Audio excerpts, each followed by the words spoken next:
Hello? Anyone here? Ah, you got here even earlier than I expected. That should give us just enough time to go over some details before the opening ceremony. How about a cup of tea first? I'm sure it was a long trip. Now tell me, Traveler in Paimon, have you heard of the Nod Cry Trade Expo?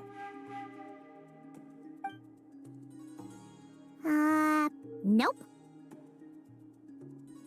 A long time ago, back before Nasha Town even had that name, this place was essentially one giant black market. With no administrative oversight, trade that was prohibited elsewhere was fair game here. So this place began to attract business from all over Teyvat. Over time, more and more people settled here, and what was once a black market became what is now Nasha Town. The spirit of free trade has been a local staple ever since. Hence, the Nod Cry Trade Expo was born. So, is it like a business convention? In a sense, it's an annual tradition once the shipping routes open up. The expo offers a chance to trade without restrictions. In other words, it's the biggest legal black market in all of Teyvat.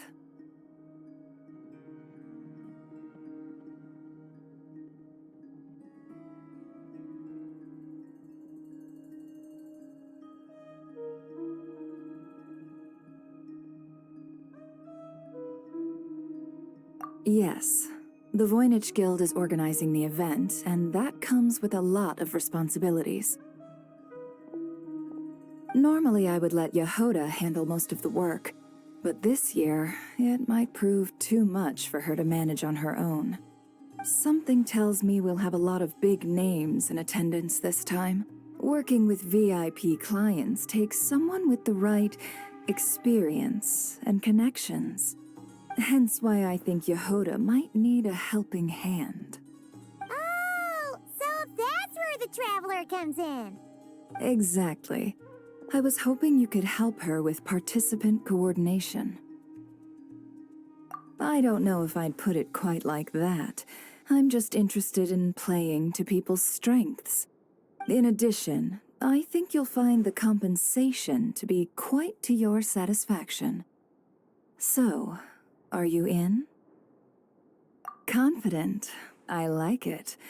This is exactly why I chose everyone's favorite globe-trotting hero for this job. I do have one special request, as the one offering this commission. In principle, the Nodcry Trade Expo is a platform for commerce with no restrictions. That said, the Guild does have one line that is not to be crossed. I'll need you to help make sure all participants are clear on this unspoken rule. As long as everyone complies, the expo should go off without a hitch.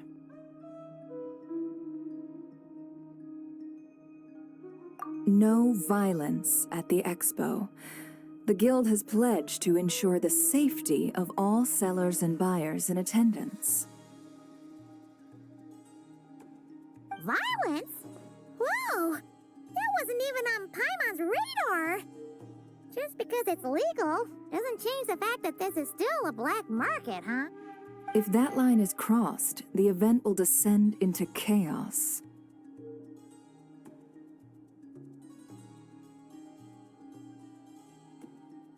Of course, mediating such situations might prove complicated. So, if you ever want my judgment on the matter, just come find me. The expo is being held on the shoreline to the southeast of Nasha Town. Yehoda is working on setting up the booths as we speak. She'll be able to provide details on the participants as well. All right, I suppose I'll leave you to it then. Yep, we got this!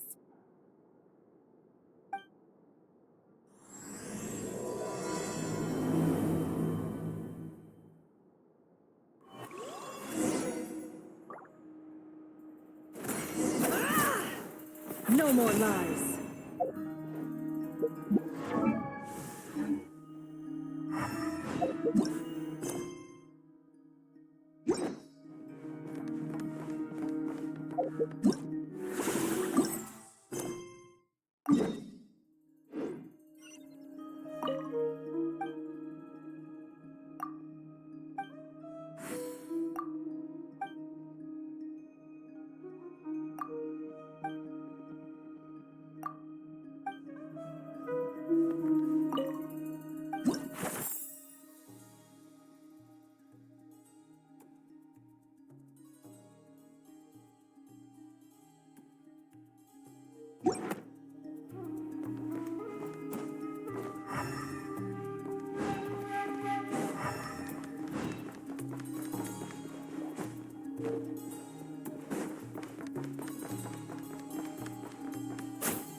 Add Astra.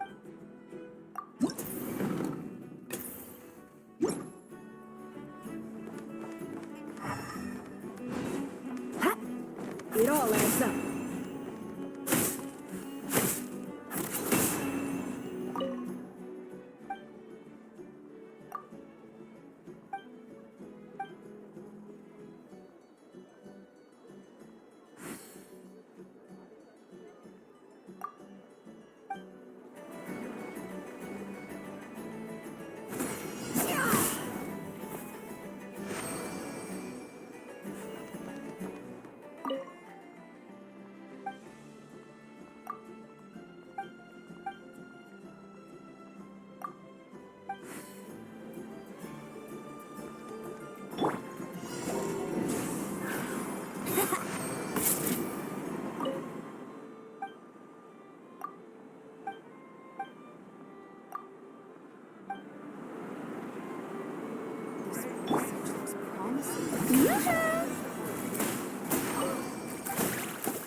No more lies.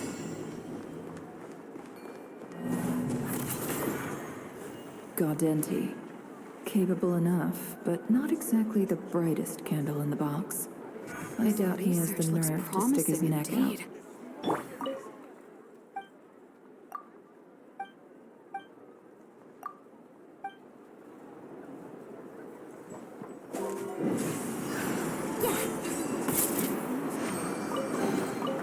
Thank Barbados.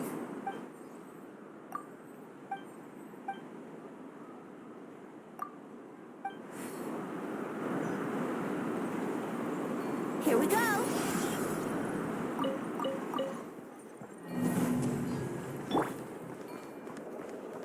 Can't hide the truth.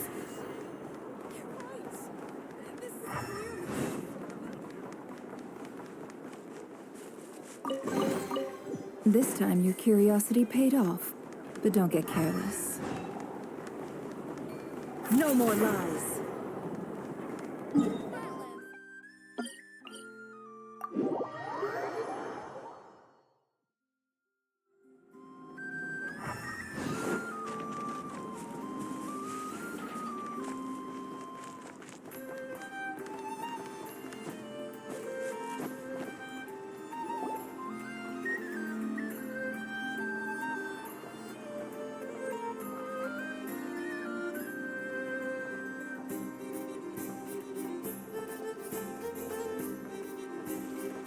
This is where Never said the expo should be. Let me think. Yeah! Let's go with this. We can't keep changing the setup. Where are the goods being stored? You still haven't told us. And what's the guild's cut on transactions this year? Sorry, one question at a time, please.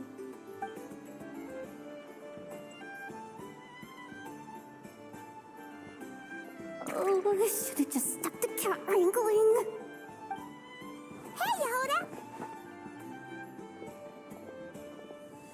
Traveler! Paimon! Sorry.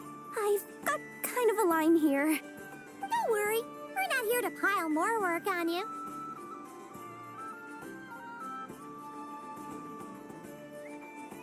Really? Boss Neff, you absolute lifesaver! I'm seriously drowning over here. Oh, you two are doing me a huge favor. Never asked us to handle participant coordination. So, how can we help? Let me think. Oh, right. There are still 3 participants that haven't checked in. At least I think it was 3. Ugh, come on, Yehuda. Get a grip. I'm not forgetting anything. Am I? Looks like Yehuda's doing her freaking out face again. Sorry. There's just so much to keep track of. Let's start with the basics then. What does participant coordination involve? Exactly. It's things like registering all the participants, verifying their goods, showing them to their booths. Oh, and if any disputes break out between them, it's your job to mediate. Got it! We're still waiting on the sellers for these last 3 booths. One's reserved for Ino, but as for the other 2, they're both big deal clients from abroad. The kind of people we really don't want to offend, so be extra careful around them, okay? Hey, the Traveler's got this. What's the worst that could happen? You don't get it. One of them's the captain of some mercenary fleet sailing the high seas, and the other's a top dog in the criminal underworld. Getting on their bad sides, 100% a no-go. If something goes wrong, let's hope that's a big if, don't engage. Just tell him you work for Boss Neff. All right. You have a bunch of work still, right? Leave the Merc Captain and Gangster Buzz to us. Oh, lifesavers, the both of you. Not cry hot dogs are on me later, I promise. And whatever else you want. Anyway, I'm guessing the 2 sellers I just mentioned are caught up with lodging or cargo. You should be able to find them at these addresses. I'd get over there pronto if I were you. People like that don't take well to be kept waiting. Oh, and tell Aino to bust a move, would you? The booth I'm saving for her is in a prime location. If she doesn't come claim it, the other participants are gonna start asking questions.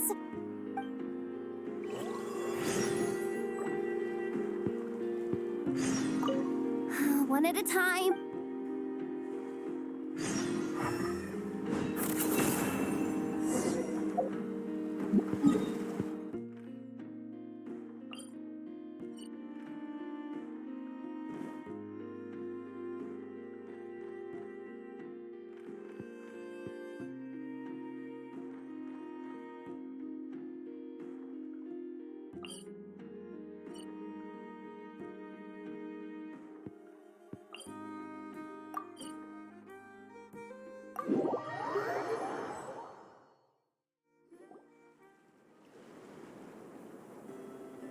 Wait, is this?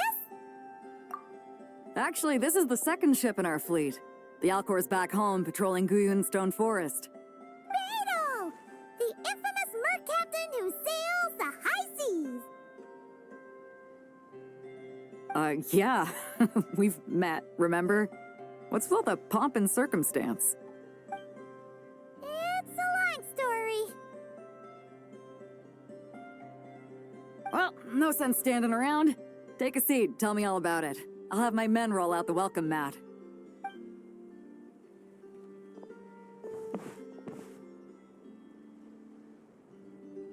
Ah, I see. So you know the head honcho of the curatorium, huh? Your network of connections is something else, that's for sure. Right. We need a record of who's participating in the expo and what you're planning to trade. Well, mark down me and a few crew members as participants. The rest will stay on the ship. As for what we're trading, take a look.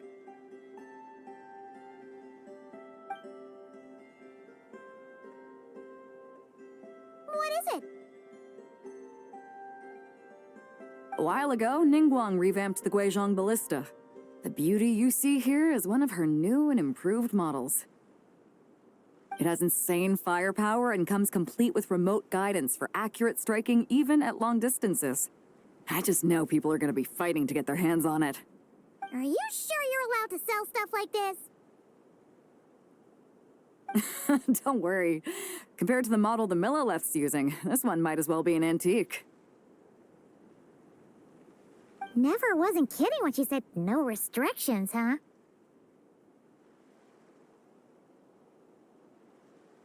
Oh, I'm sure someone will bite. Buyers from all over Teyvat will be in attendance, after all. Yelan? Ah, sorry. I was so busy with the cargo, I forgot to mention that Yelan was aboard. No worries. You here for the expo too, Yelan? No, I'm just here for work. Captain Beidou was kind enough to lend me a ride, so no need to register me with the expo. Anyway, it's been a while, traveler. If you get the chance, be sure to pass along my regards to the head of the curatorium. The sensitive kind. Sounds like our cue to stop asking questions, doesn't it? Well, I'll be off then. Once I'm done with this, drinks are on me. About time! I've been itching to see Nod cry from the bottom of a bottle. Alright, that's it for registration. Follow us, and we'll take you to the venue.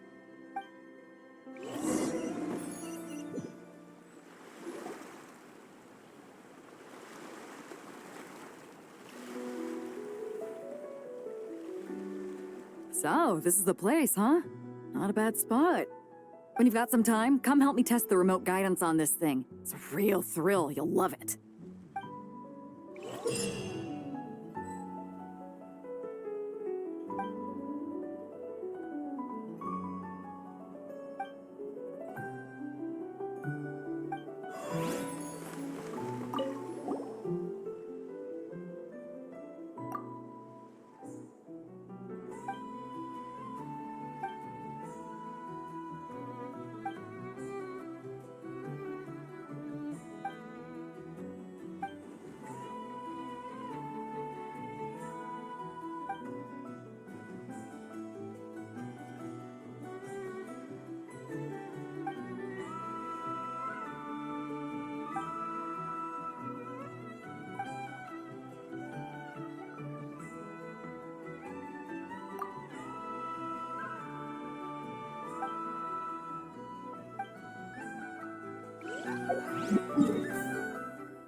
Can't hide the truth.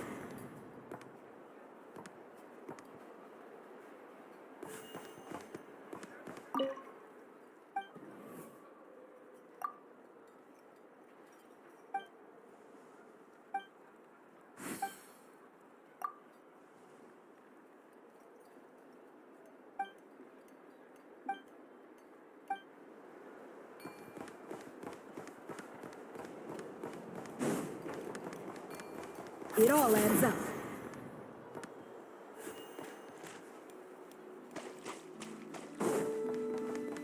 Hup.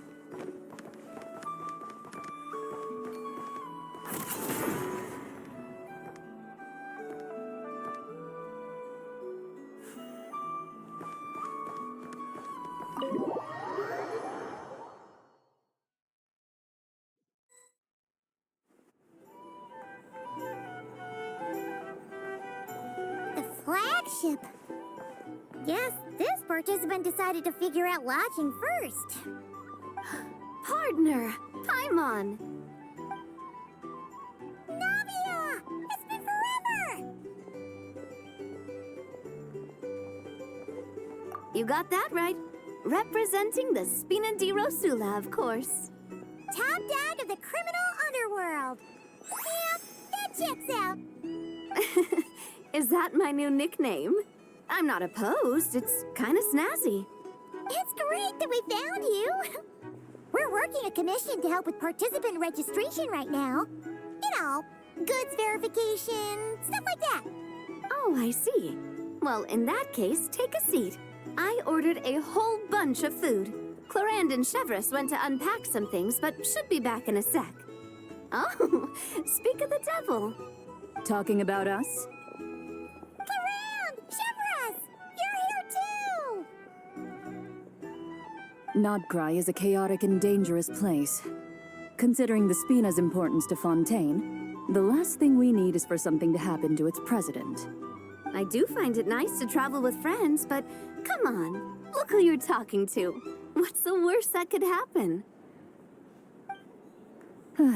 With that nonchalant attitude, it's anybody's guess. Fair enough. Guess you can mark down our champion duelist here as my bodyguard. Gang boss and her bodyguard. Got it. Should we mark you down for the expo too, Chevreuse? No need. I'm here on official business. A lot of our recent cases have had ties to Nodcry. And that's Paimon's cue to butt out. Oh, one more thing. What's the Spina planning to trade at the expo? Oh, this right here. It's one of the Fontaine Research Institute's newest inventions. It's a kind of relay system that allows the user to unleash Pneuma and Usia energy in battle. So it's a weapon? Of course. At a market with no legal oversight like this one, weapons are going to be the first to go. Guess so. Still, bragging about not having to follow the law in front of Chevreuse feels wrong. I don't mind. I've read quite a bit about lawless territories and crime novels before.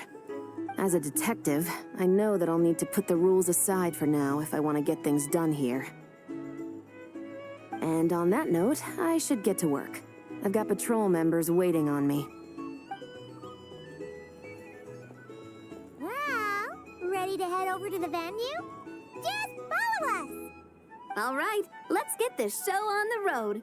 I want to get a bit of shopping in as well.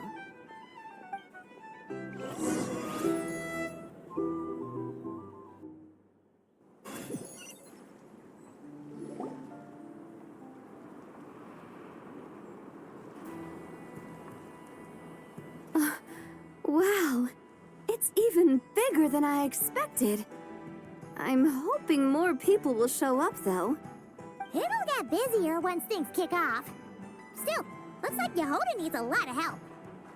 Well, Clorand and I are all set up for now. Be sure to stop by our booth when you get a chance.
Can't hide the truth.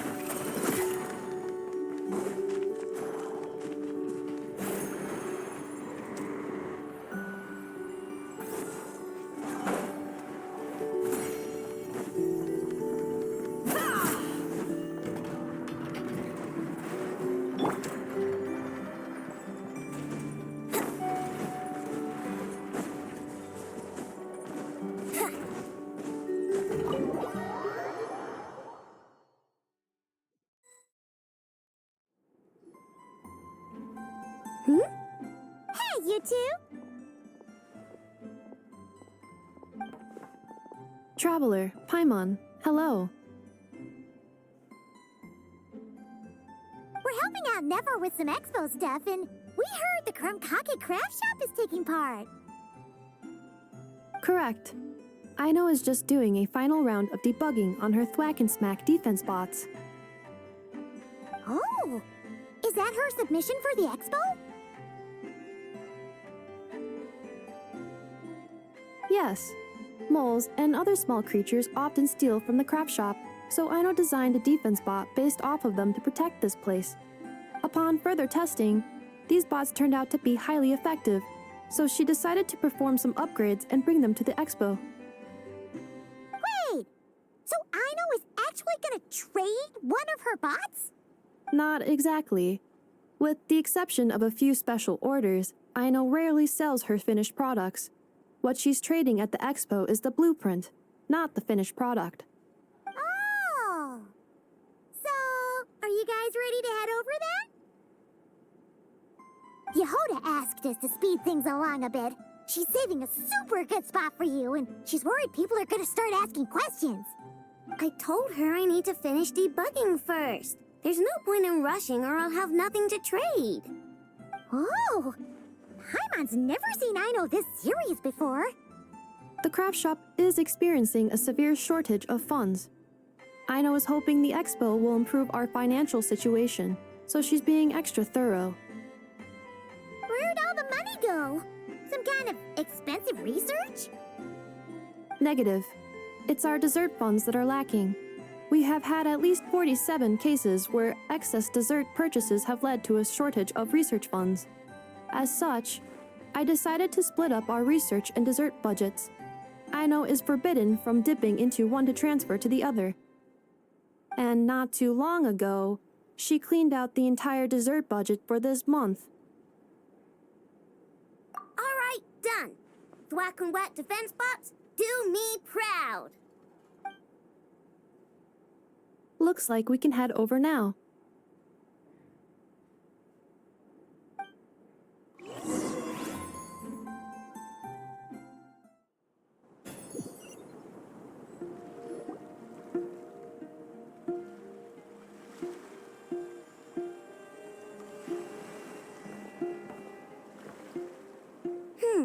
This looks like a good spot for the demo platform. This new bot looks pretty interesting, I know.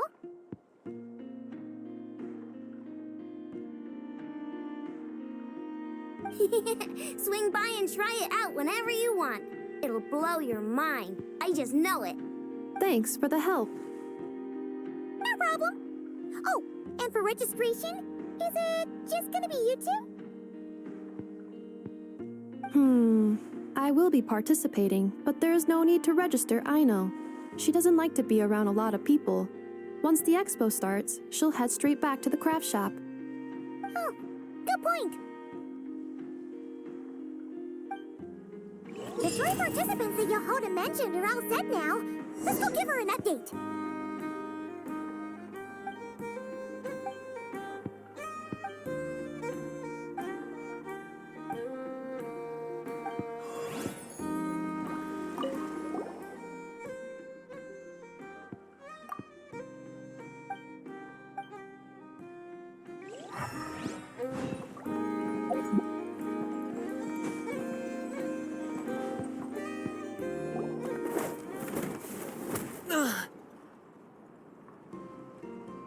Hey, what was that for?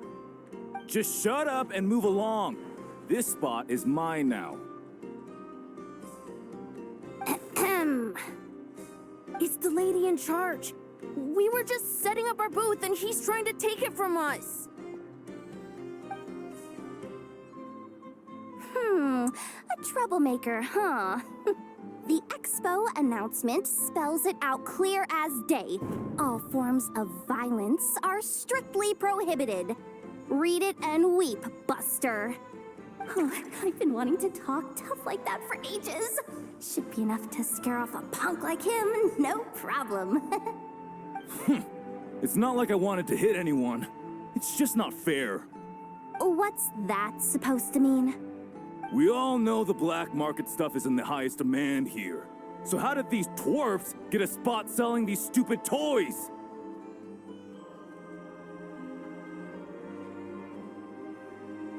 I did some digging, and guess what? Turns out these brats have connections in the Voynich Guild. Obviously, someone pulled a few strings to get them here.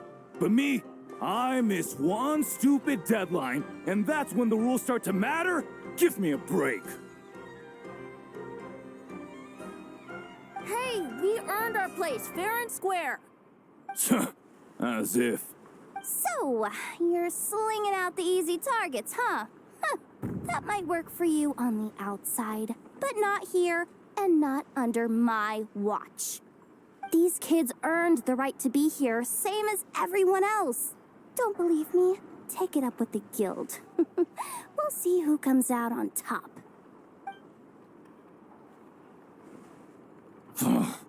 Just you wait. Who the heck was that? Just some punk looking for a fight. But I scared him off without even lifting a finger. I'm still shaking. That was close. Almost had to pull the never guard. Well, he's lucky he decided to run off, or we'd have helped teach him a lesson. Thanks a million, miss. All in a day's work. Anyway, knew I remembered you guys. Your guardian works for the guild, right? Was it again? Auntie, are you all right? I'm fine. Just got a little scrape when he pushed me. I got caught up with something. I should have been here. I'm sorry. Right. Ashvapati. The one man in the guild who wouldn't know profit if it hit him in the face. You get a spot in the most lucrative market in the world, and you're letting the kids use it to sell toys. No one else would even entertain that idea. Well, the purpose of the expo is free trade, right? There's no rule that participants have to sell weapons. No, but most people know what's gonna make real dough. Unlike a certain someone. Ati, Neb, Rhea, head back to the booth. If anything else comes up, you call for me, okay? Don't be reckless. Okay, got it.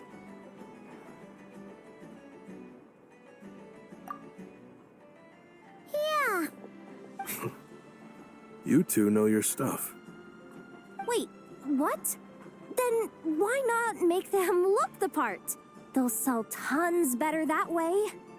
If you were to leave your kids a gift, would you choose a toy or a weapon? Well... In any case, I'm not looking to make it big. I applied for the expo because the kids thought it would be fun. All I care about is them having a good time. Fair enough. You're still gonna be busy with guild business though, right? Just a heads up.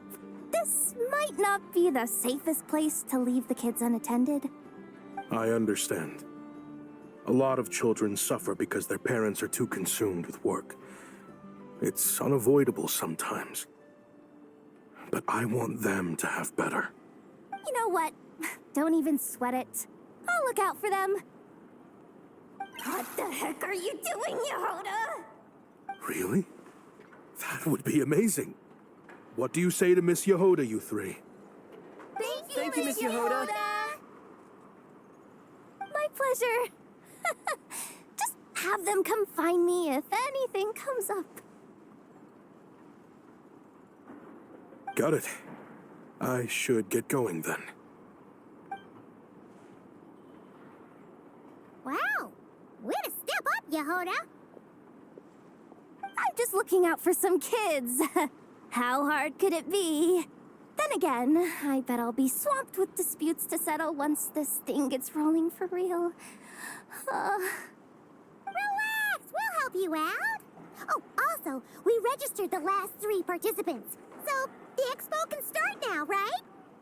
Wow, already? In that case, let me go get things ready for the grand opening. Talk to you later.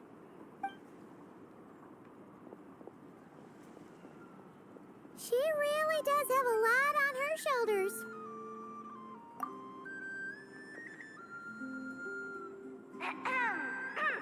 Attention, everyone!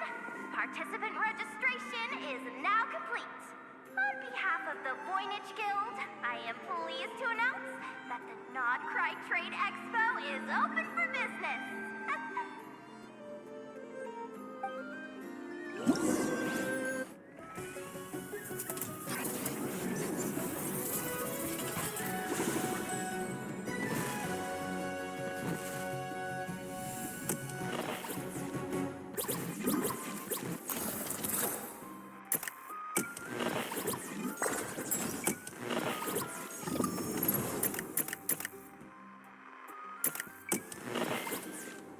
Whoa! There are so many people here now that the expo's officially underway. Should we take a look around? Or maybe check in on our friends first?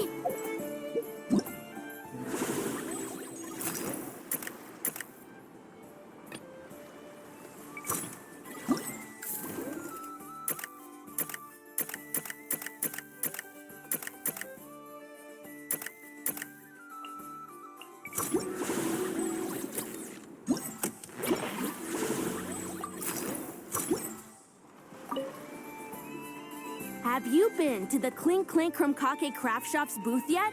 They're selling blueprints for a machine.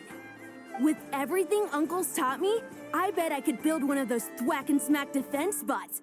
We should buy a blueprint. Sounds like a waste of money to me. We should be spending our expo earnings on more important stuff like clothes. But Uncle said the most important thing is that we have fun. Guys, please don't fight.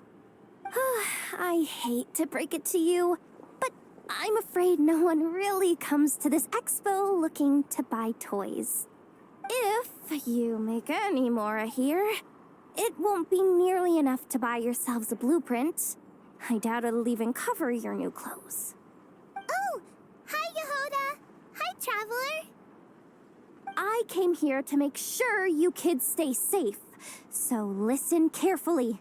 If you want to look around the expo, that's fine, but you need to be extremely careful when talking to any strangers, okay? A lot of crazy people show up to this expo, both sellers and buyers. You don't know what they might be capable of. So if anything happens, don't try to deal with it yourselves. Call for me right away. You got that? Yehoda's really serious about looking out for these kids. Well, it's kinda my job. I'm supposed to be the one in charge. Oh, just take a look around. This booth is the only one being run by a bunch of kids. If there's anyone out there aiming to cause trouble, you can bet they'll start with the weakest target.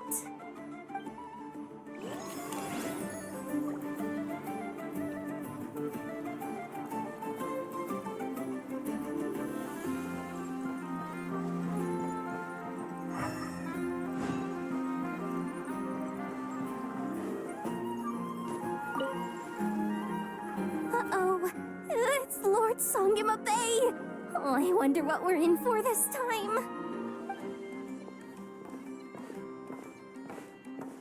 Well, hello. Is that the Traveler and our dearest Miss Expo Manager Yehoda? You're in luck. I'm offering a whole host of Expo exclusive discounts. Don't miss out. Paimon's not remotely surprised to see Dory here. This event's practically made for her. Yeah, she attends religiously every year. And And she's always the seller who we get the highest number of complaints about. Complaints? Every single mora I make from this expo is 100% legitimate. I've never broken the rules, and my prices are entirely fair. If people regret their purchases and want to grumble about it behind my back, that's not my problem. Paimon can hazard a guess as to why people might be complaining. I know. And every dispute ends in your favor after you've peppered the buyer with 1,000,001 reasons why you're not in the wrong. It's just, could you maybe not find a way to send every single one of your customers complaining to me this time? I'm begging you, Lord Songemabe, for me, please.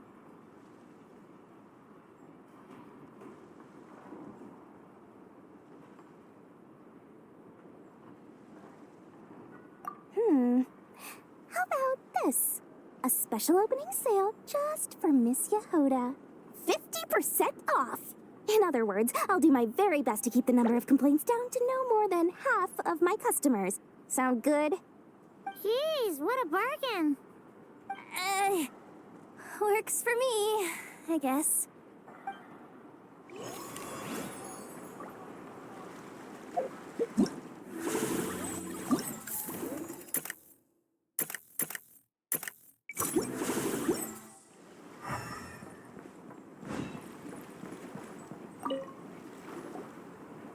This exhibitor's demands are ridiculous. What's wrong? This exhibitor is apparently selling some rare Natlanese artifacts. And he's making some extremely unrealistic demands about how he wants them stored. I know the contract says that we're responsible for storage, but I'm sorry. It's unreasonable to expect us to meet these requirements. Unreasonable? These are rare and very fragile historical relics we're talking about. You can't just throw them into a warehouse, okay? They have to be handled with care.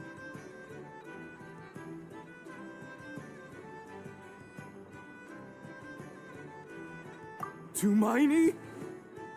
Yep, that's Tumaini, all right. So, what exactly do you need? Well, I suppose I can use the assigned warehouse if I really have to. Just don't tell Granny Eatsley about this, please. Whatever Tumaini means, it seems like it carries even more weight than name-dropping Boss Neff.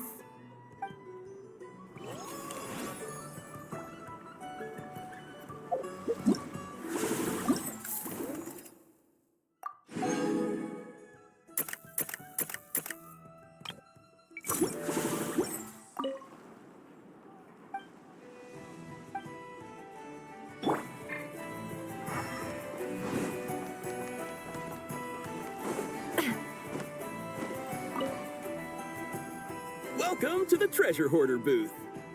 The treasure hoarders have a booth? Yep, every year. This is the largest legal black market in all of Teyvat. The stuff they dig up is perfect for a place like this. But can one person really represent their entire organization? No way. Treasure Hoarder is just a catch-all title. Their internal structure is crazy complicated. The thing is, the members who'd apply to set up the exhibits used to give themselves ever more highfalutin titles. You know, to boost buyer confidence. Over time, it became an unwritten rule that each expo can only have one treasure hoarder booth. The different factions usually duke it out beforehand for the right to take part. To be honest, I see myself as a member of the Fruity Order first, and a treasure hoarder second.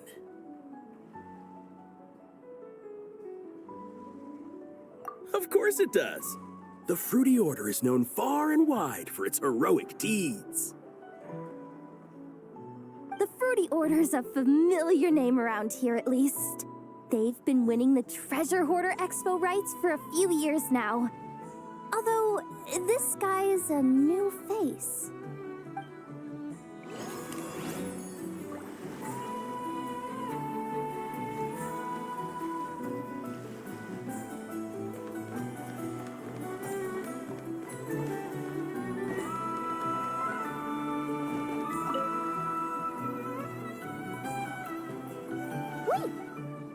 familiar face.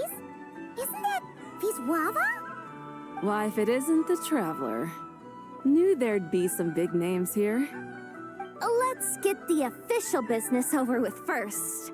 Unfortunately, you're the first seller at the expo to receive a complaint. We've received word that the muskets you're selling are a few shots away from turning into scrap. Well, yeah. It's written here plain as day. Muskets for sale. Condition extremely poor. The internal grooves have been worn away and the ammo might be damp. Best practice is to pray that it doesn't explode before each use. Wait, so you weren't speaking in code to cover your tracks? Code? Yeah. Sometimes people bring stuff that needs to be kept on the down low, so they dress it up as junk beforehand. Happens on the black market all the time. You're overthinking things here. This stuff really is junk. We were just gonna scrap them, but my superiors thought we might as well try and make some more off of them. And who knows? If the prayers are answered and the gun ends up firing a few times, the buyer hasn't totally wasted their money, have they? Guess not. I mean, a weapon on the brink of ruin that's still capable of considerable firepower. Doesn't that just scream black market to you?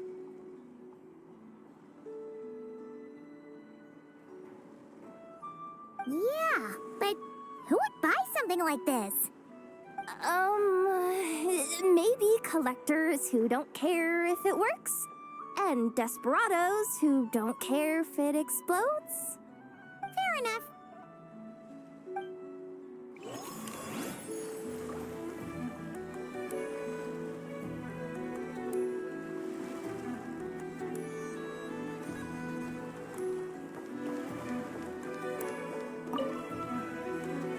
Sir, we don't forbid exhibitors from offering drink samples, but I need to make sure you understand what you're getting into.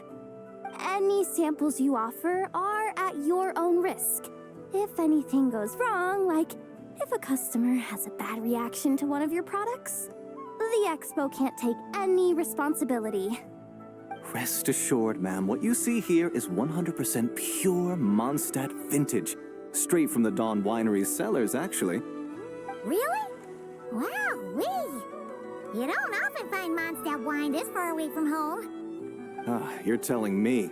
If you try to ship this stuff through the proper channels, all the taxes and tariffs would send the prices skyrocketing.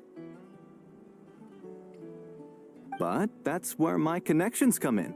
With me, you get Mondstadt wine at Mondstadt prices. Cool! What kind of connections? Hey! You can't go around asking people questions like that!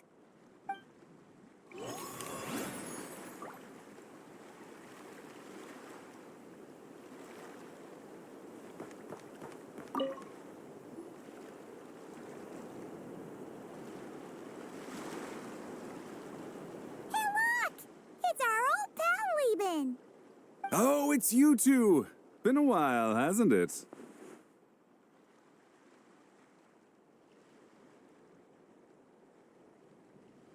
Wait, you know this guy too? Okay, I'm slowly starting to get why Boss Neff asked you to help me out. Ah, you must be the expo manager. Was there something you needed from me? Nope, just checking in. You're just selling a few ordinary items, is that right? Mm-hmm, that's right. Okay. I mean, we've got people selling toys this year, so why not? You seem confused. In the right environment, ordinary items don't have to fetch an ordinary price, you know? I'm sure I'll meet someone at this trade expo who recognizes their hidden value. Cool. Well, you do you.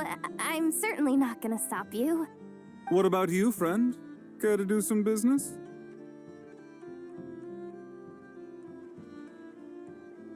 Well, to be honest, I spent most of the ones in my inventory to purchase this batch of goods. The ones you see here are just for decoration. But I'm confident that I can make a killing here, so I'll be sure to make another batch of Box of Marvels should the opportunity arise later.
It's her!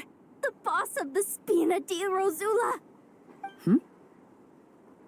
Huh? Uh-oh, things are about to kick off. What are you worried about, Yehuda? Shh! Don't you see him over there? Parasol Lady's the head honcho of the Fontanian underworld. Rumor is she pulled the crumbling organization back together and avenged her father with her own hands. Oh, we don't want to get on her bad side. An eye patch over there is a merc captain from Liyue. She has a fleet of her own that sails the seas. Most people know to steer clear. I was worried this expo might not be big enough for the two of them, if you catch my drift. So I kept their booths far apart. Looks like they wound up meeting in the end, though. You don't think they're butting heads already, do you? What am I gonna do?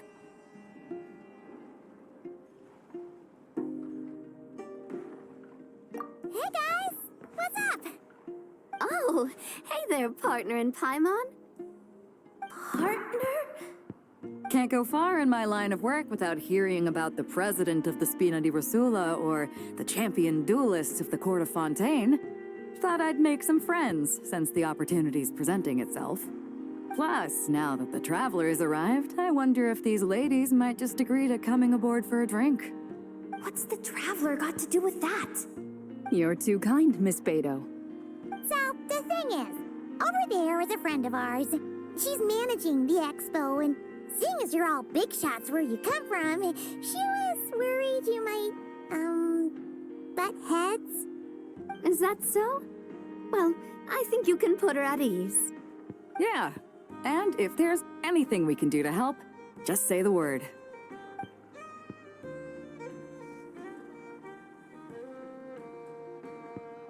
Well, there you have it. Nothing to worry about. These people are your friends. How is that even possible?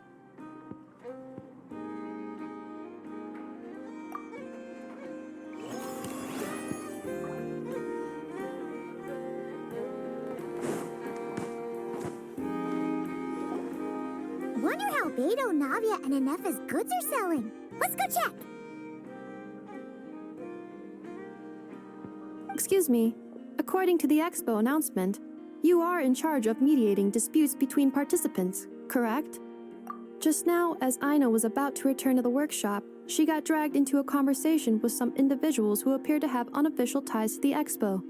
My database does not have relevant information on how to address the situation, so I came to you for help. Unofficial ties, huh? Sounds a little shady. Come with me.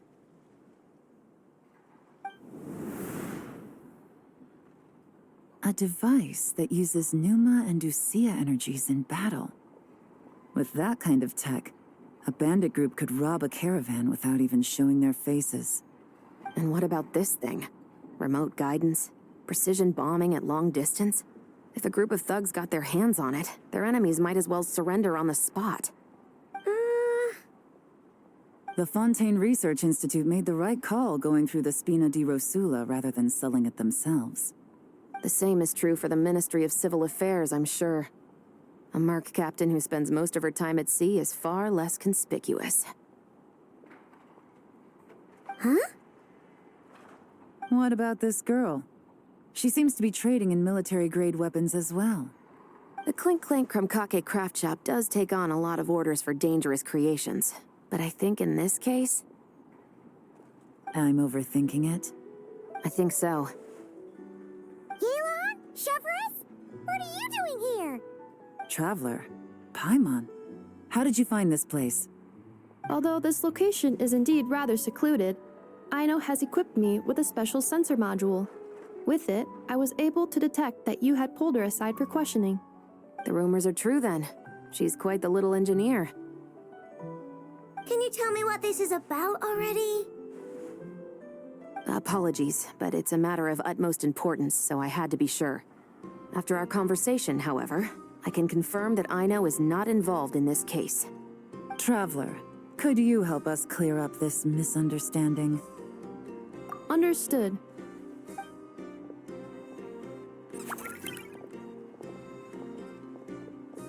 Based on our conversation just now, I'm guessing neither of us is the target the other is searching for. I second that. And since our strategies were so similar, I'd wager we're after the same person. Yeah, Paimon thought so too.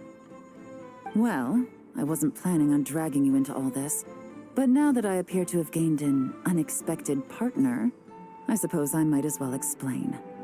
I trust you, Traveler, and Miss Chevrolet seems to do the same.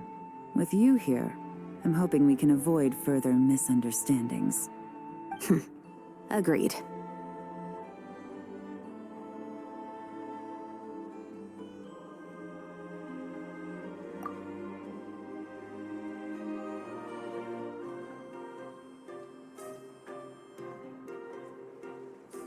Miss Chevrolet and I seem to be here in Nodcry to reel in the same fish. That's right. And the product we brought to trade is the bait. Of course, if I worked in the booth, it might tip people off, so that's where Navia comes in. I assume it's the same situation with Captain Beto? So, does that mean your target is gonna be at the expo? Yes, there's a good chance it's one of the buyers. But, what about Nefer's golden rule? What? No. I've done some digging into the head of the curatorium and where she stands. We can't let her know what we're doing. Well... I wouldn't be surprised if she got the Traveler involved because she anticipated this from the start. If the Traveler has someone to answer to, then we should go. Fine.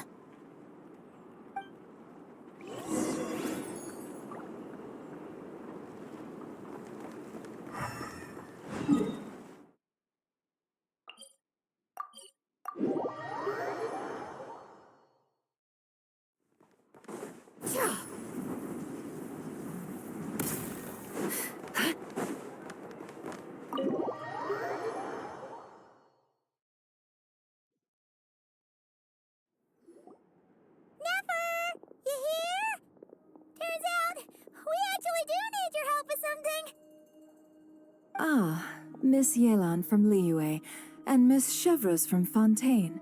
It's quite the honor. Forgive me for not greeting you sooner. So you knew we were coming all along? Anticipating your arrival is one thing. Getting you to come talk to me is another. And that's why you put the Traveler in charge of participant coordination. You knew we trusted him enough to tell him the truth about our plans. And you also knew that, out of respect for your arrangement, the first thing he would do is bring us here. How else could I have gotten us all to the negotiating table? Forgive me for not cluing you in, Traveler. I had a feeling things could get complicated, so caution was vital. Rest assured, you will still be compensated as promised. So, can someone explain explain what's going on here? Yes. Might as well get it out in the open, ladies. You two were going to exchange intel sooner or later, correct? No better time than the present. Recently, the bandits at our border have become more aggressive. We don't know how, but they seem to have gotten their hands on some kind of weapon, which has made them a lot more dangerous. The caravan transports have been helpless against their attacks. We're facing a similar situation in Fontaine. Conflicts between gangs have been escalating, with civilians getting caught in the crossfire. Our investigation indicates that someone has been supplying the gangs with some unusually powerful weaponry. Even with the Spina's help, we've been struggling to curb the fighting. In which case, I think we can confirm that we're facing arms dealers operating on an international scale. Yes, and their cover has been ironclad. There hasn't been so much as a trace leading back to them, until their most recent operation. Let me guess. Someone leaked where the weapons are coming from, and it pointed right to the Nodcry Trade Expo. Exactly. I see. Well, weapons tend to be a hot commodity in a market with no restrictions. Say that the person you're searching for is in attendance. Does that mean you're prepared to ruin the expo to nab them? I won't lie to you. Catching this person is my top priority. How about this? In the spirit of being a good host, you give us a bit of leeway to do what's necessary. And in return, we won't do anything to undermine the expo. All deals made at the expo are protected, including those that would be illegal elsewhere. It's the entire purpose of an event like this. The Voynich Guild gets a cut from both the seller and the buyer, so we have a duty to uphold that principle. I can't just let a customer get scooped up by the authorities while everyone watches. You said this was a negotiation, but you don't seem prepared to compromise. Let's think about this. Maybe there's another way? Only deals made through the expo are protected, correct? Oh? Theoretically speaking, were any deals to take place outside of the expo's scope, I would have no right to interfere. Good. Then we can promise that the rules will be followed. I want insurance, then. To hold you to your word, the Traveler must be part of all operations related to the investigation. We have a deal. Then you have my thanks in advance. Looks like negotiations are a success. It's the best outcome I could have asked for. I appreciate the help, Traveler.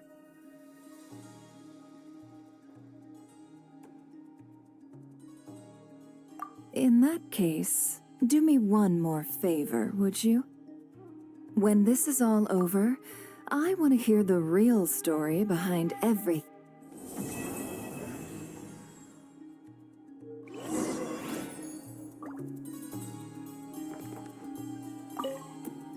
When this is all over, I want to hear the real story behind everything that goes down.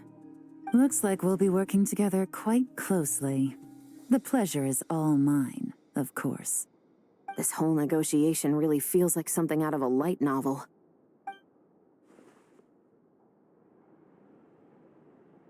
When this is all over, I want to... Looks like we'll be working together This whole negotiation really...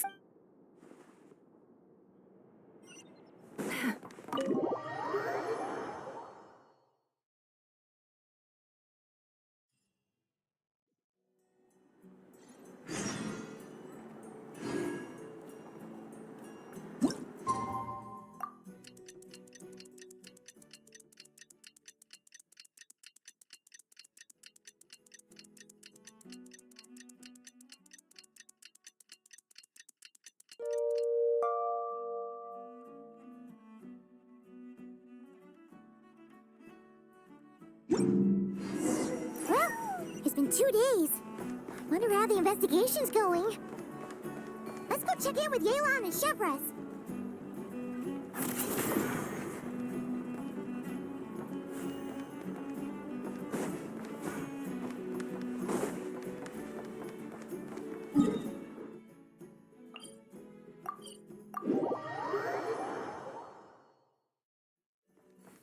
Ad Astra.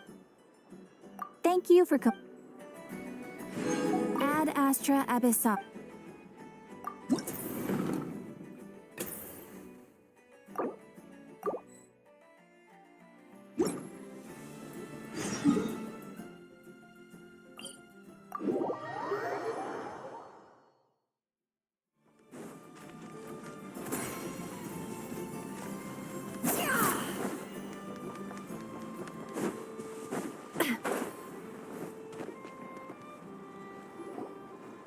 Wow!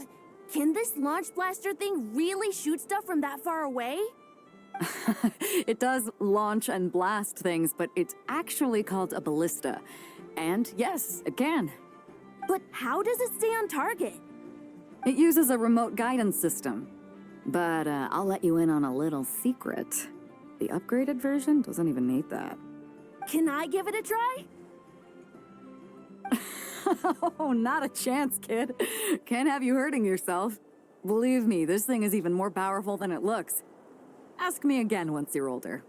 Hey, Beto! What you up to? Oh, it's you two. I was just introducing our product to these discerning young customers. Paimon thought you were here for some,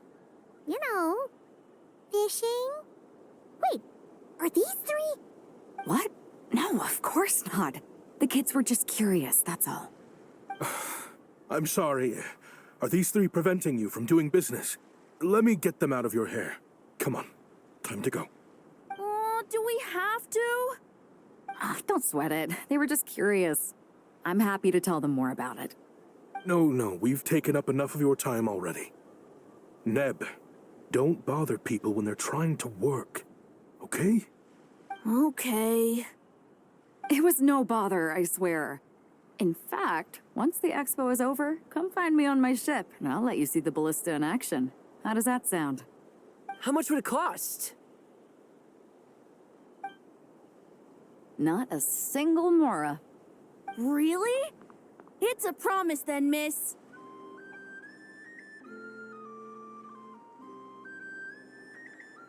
Your vessel. It's a battleship, isn't it? Are you sure you should be bringing children on board? Why not? Whenever we're docked back in Liyue to pick up supplies, I always let the kids around the harbor come aboard to play. Boy, do they love it. If a kid from Liyue can do it, why not a kid from Sumeru? A battleship may as well be a giant playground to them. Is that so? I've heard that people in Liyue also turn gunpowder into explosive firecrackers and give them to children as toys. Perhaps only the kids back in your home country are lucky enough to look at a giant battleship and see a playground. If you're worried about safety, I can... No, I suppose I'm just envious. That's all. I'll be sure to bring them over if we get the chance. Seems like he really cares about those kids, huh? Anyway, what did you want to talk about? Oh, just wanted to ask how it's going with the top secret, fishing. Did you reel in the catch of the day yet? They're circling the hook just fine. Just waiting for a bite. Whoa! Where did you come from? Shh. Well, that just proves my point.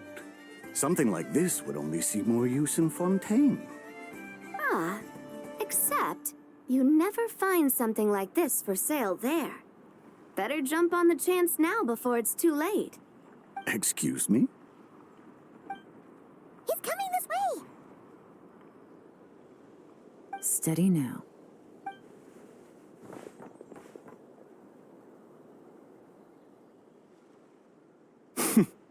That's mighty expensive. Well, no one's forcing you to buy it. If you're not interested, you're free to move along. What? Come on, there's no rule saying we can't haggle. The Voynich Guild gets a cut of whatever I sell. Obviously, that's factored into the price. Don't like it? Take it up with them. Listen, I can tell this is something special. If you're willing to go a bit lower, I'm prepared to cut a huge deal. I know it's something special, so I plan on getting paid what it's worth. Perhaps there's a way we can both get what we want then. What are you implying? Well, Nod Cry's a big place. Surely this expo isn't the only place we can cut a deal. Oh? What would you say to working this out someplace else? Somewhere the guild can't get a cut? That means no guild protection either. What will I do if you run off without paying? Considering the giant sword you've got handy, if anyone's getting robbed, it'd be me, don't you think? Point is, we're both going out on a limb here. But the reward's worth the risk. Fine. Name a place. As a registered participant, though, I'm too close to the guild. If we don't want them catching on, I'll need to send a proxy. Smart thinking. Let's meet here, then.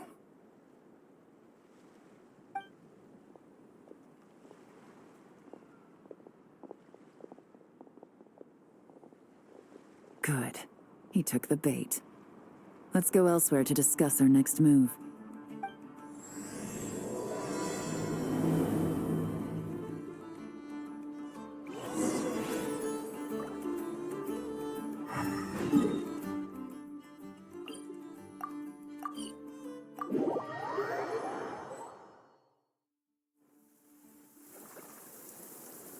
Captain Beto's hook was what got him in the end, huh?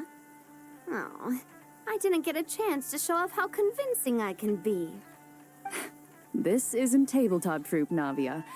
In real life, persuasion takes a lot more than a dice roll. I brought a product tailor-made for Fontaine because I thought the group's activities were limited to that area. Turns out, we're dealing with an international crime ring. So I suppose it makes sense that Captain Beto's bait was more enticing. It's a good thing we teamed up. We wouldn't have gotten far without your intel either. Gotta ask, though, how did you know these guys would be so quick to abandon the expo? I read their file. Nothing's off the table for them when profit's on the line. When it comes down to it, they'd see the protection the expo provides as just more red tape. Something to work around rather than with. Just like the law. So, we meet up with this guy, catch him, and problem solved, right? No. The person we're meeting is just an underling sent to scout the situation. We're after the leader of the whole ring. And after observing the situation over the past 2 days, it's clear they have undercover agents waiting in the wings. If something happens to our point of contact, those agents will scatter to spread word of what happened, and whoever is behind this whole thing will know we're onto them.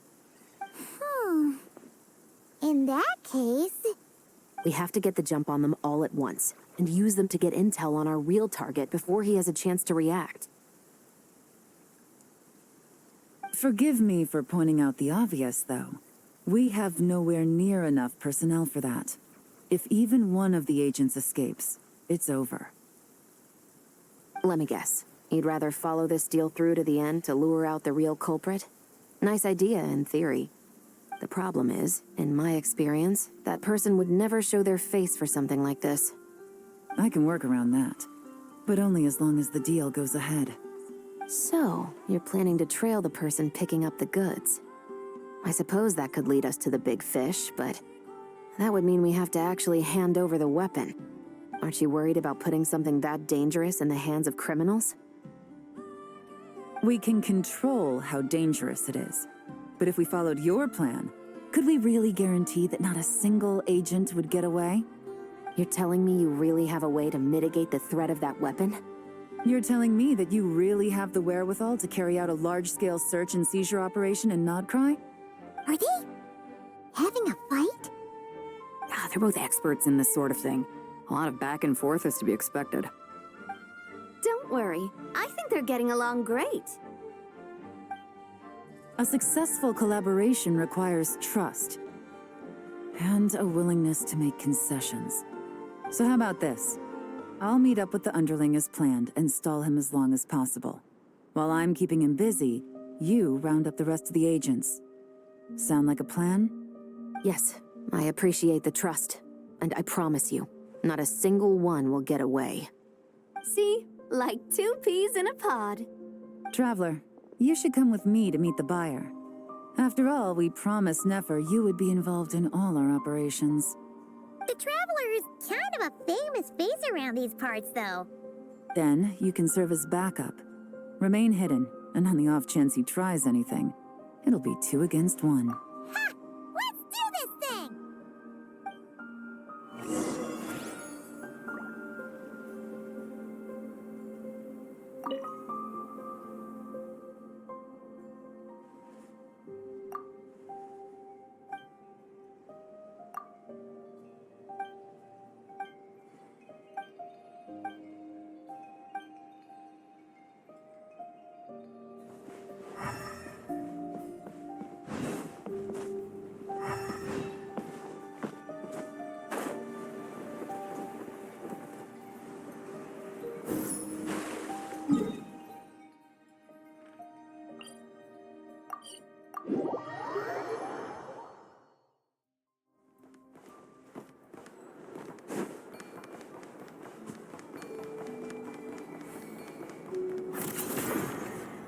Looks like this little agent from the Marechaussee Phantom is having another fruitless day.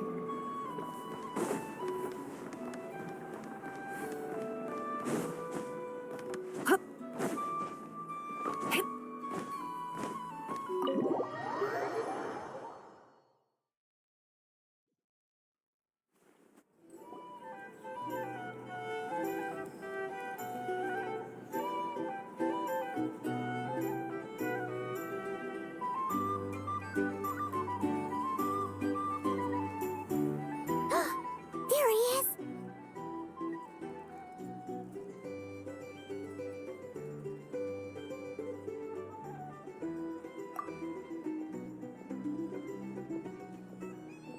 Oh, you really can't go lower? Best I can do is shave off the amount the guild was going to take. You're a tough nut to crack. How do you plan to deliver the goods? Depends on what you need. You don't look like you're from around these parts. So I'm guessing you need sea transport? Yes, but there are a lot of eyes on the port. It would be better to dismantle the product and transport the components in crates. That might be tricky. If you're worried about getting caught, then let's bypass the port entirely. We can launch from a secluded shoreline and use our own boat for transport. Sorry. But I'd still prefer to have it dismantled and stored in regular crates. Ah, I'm guessing the port of arrival is where you resell the goods? You want it hidden in unassuming cargo crates, because you operate right out in the open. Most of the weapons have come in through Yilong Wharf or Lumidus Harbor, so that seems to check out. What are you trying to say? Nothing. Just connecting some dots. I think we're done here.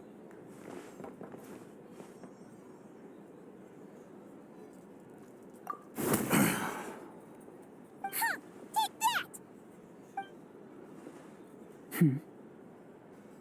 Out of the way! It's one of the undercover agents! He's making a break for it! The captain of the Special Patrol will take it from here.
One just popped up.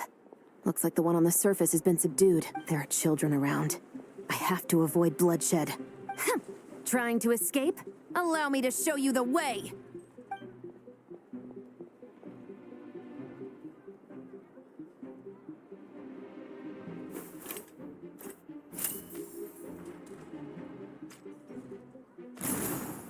Nope, not this way.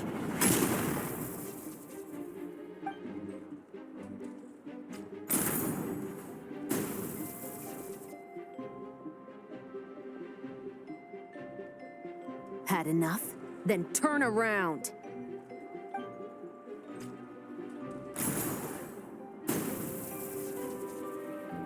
Out of steam yet? 'Cause I can do this all day!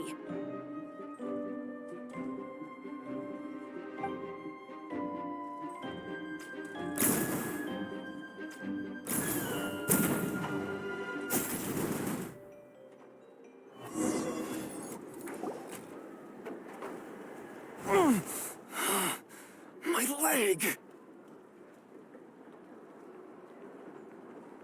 Is still attached. And if you want to keep it that way, I suggest you stay right where you are.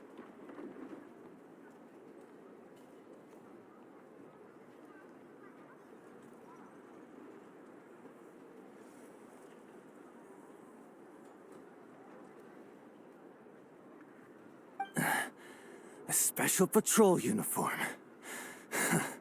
You think bringing me in is enough? Do you even know how many of us there are? If even one gets a...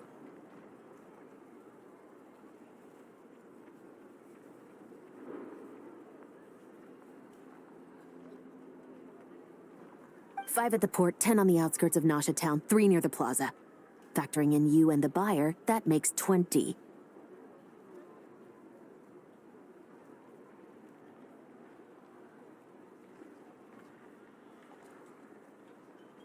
Save the best for last, right? How did you... Don't even think about it.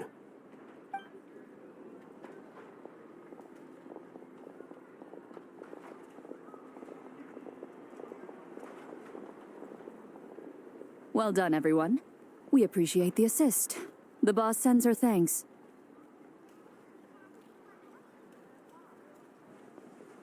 It was an honor. Without the Spina's help back in the day, we never would have been able to make it in Nodcry. It was about time we returned the favor. What? I needed to make you seem intimidating to get these local gangs on our side. We've been over this. Yeah, I know. But hearing you call me boss will never not be hilarious.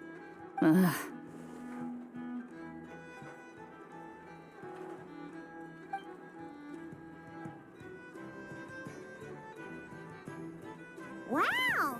Navia is something else! Well, that explains your confidence.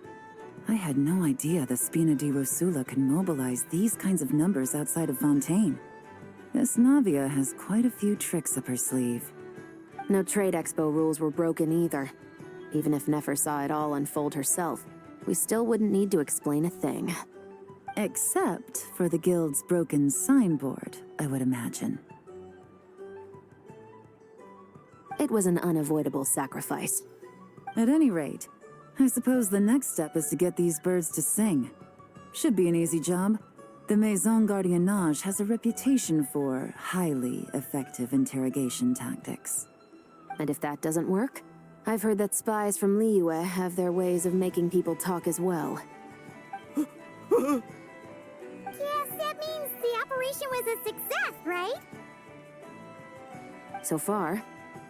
Once we get someone to reveal who the mastermind behind all this is, that's when the real work begins. I'm sure that person is in hiding somewhere far removed from the expo. But as far as our deal with the curatorium goes, I think that's a wrap. Shouldn't we update Nefer then? First, we need to figure out what we can learn from these agents. We'll be in touch once we have the information. Then we can head to the curatorium together.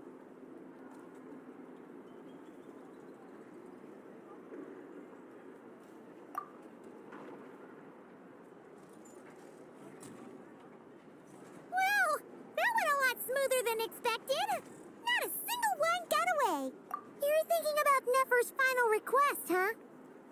Let's see.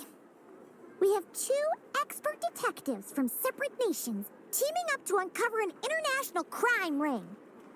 That's not a bad story. If you feel like it's missing something, maybe Yelan and Chevres will uncover something more interesting during their interrogation. Excuse me? Are you the Traveler? Yehoda needs you back at the expo venue as soon as possible. Oh no! Did something happen? I'm sorry, I don't know the details. All she said was that it's urgent. Now let's get a move on!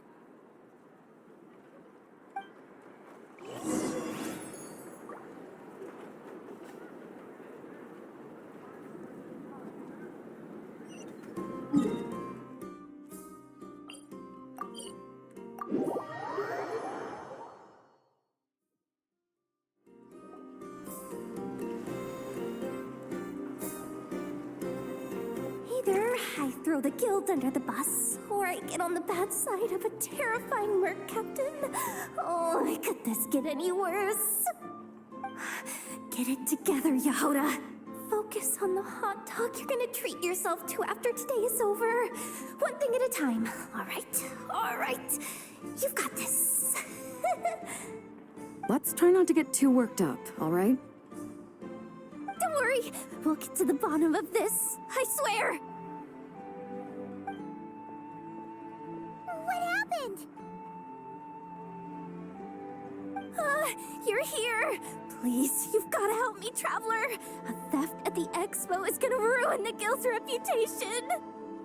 A theft? How did that happen? You're asking me. The guild has people keeping watch over the storage area for this exact reason. And it just had to happen to one of the scariest people here. Beto? Wait, that means... The guild asked us to keep our goods stored on the designated shelves. I had a few prototypes that I was using for demonstration, which I had stored there. But when I came to check on things just now, I noticed that all of them had been stolen. And each ballista is super dangerous. If they fall into the wrong hands... Well, all the prototypes have a failsafe designed to prevent unauthorized use, so it could be worse. Still, we should get them back as soon as possible. The guild will make sure of that. If you could just keep this between us for now, we would be super appreciative. Do we have to tell her? Honesty is the best policy. That's what he taught us. I know, it's just...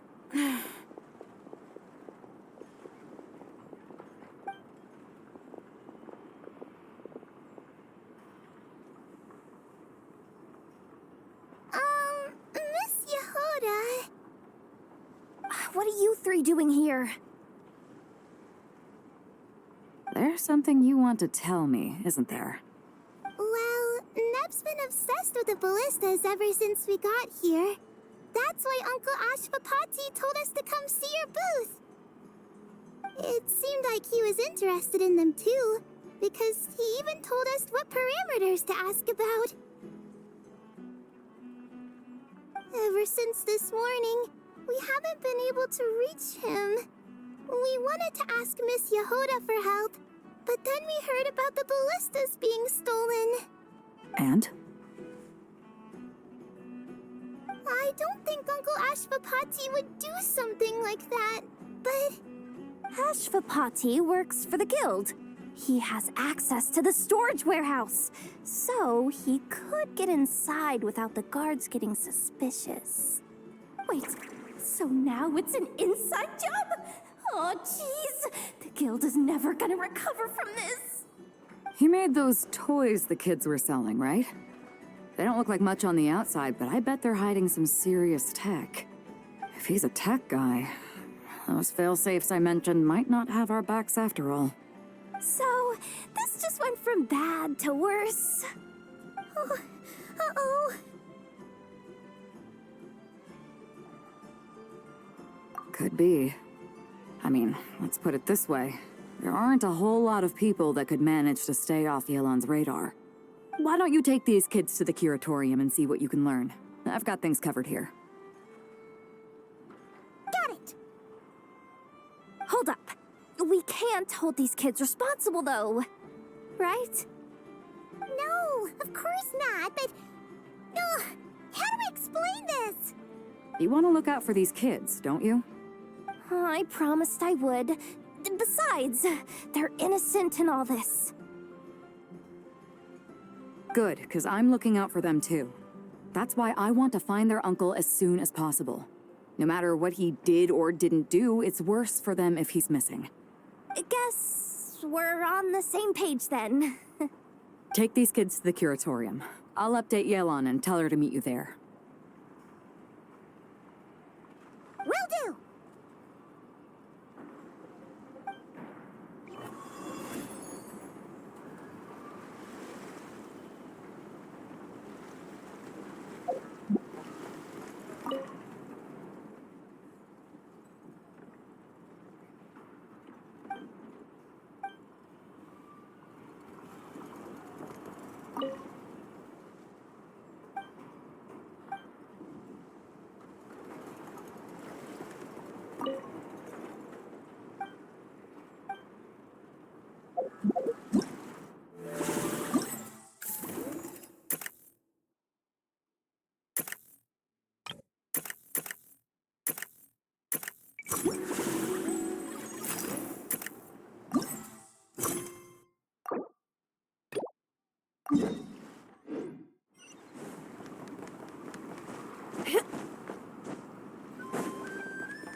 If you want to drum up some business, all you gotta do is holler, and everyone on the first floor will be able to see you. Also, you have to come this way to get to the second floor, which pretty much guarantees that everyone attending the expo will notice you guys at some point. Not bad, huh? Thanks to the spot I saved you, you guys will be drowning in business before you know it. Your point being? Cross-referencing Yehoda's current facial expression against database. Confirmed. Analysis suggests that Yehoda hopes we will return the favor. You bet I do. At least Robo-Girl gets it. Okay, how do we do that? Generating proposal. Complete. Yehoda, the next time you visit the workshop, I will reserve the seat closest to the hallway for you. Huh? This seat provides priority access to any dessert items delivered from the kitchen. It is also free from window glare and sits at optimal proximity to the teapot. By reserving this premium spot for you, I can guarantee you a most enjoyable dessert sampling experience. Is this your idea of a fair trade? Are you kidding me? That spot's usually reserved for me. I'd never let you take it if I didn't have my dessert budget to consider. What's going on? Yehoda looks upset. All right, I'll level with you. Since I saved you such a great spot for your booth and all, could you possibly lend me some technical support? Please? Technical support? This year's expo is way bigger than ever before, which means there's definitely gonna be more shenanigans going down too. I know, surely you have some kind of contraption that can, like, scare everyone at the expo into compliance or something. As the manager, I need something I can fall back on in case the you-know-what hits the fan. Let me think. If things escalated that far, shouldn't you just report it to Nefer instead of trying to deal with it yourself? Well, yes, technically speaking. But if, for example, it was somehow kind of my fault to begin with, I'd probably be better off solving it myself on the DL. Remember those 3 kids? Well, that punk who was harassing them wasn't just some random nobody. He was just the one that got picked to stir things up. There's a whole bunch of people here who aren't happy with the booth situation. Now, obviously, they don't have the guts to pick a fight with the Voynich Guild directly, But apparently, they at least have the guts to harass 3 kids outside the confines of the expo. The problem is, I'm not really supposed to get involved with anything that isn't strictly to do with the expo, so the whole thing would kind of be hard to explain to Neff. Not that I regret what I did, but jeez, Yehoda, you sure know how to make life harder for yourself. Okay, yeah. Sounds like we need to be smart about this.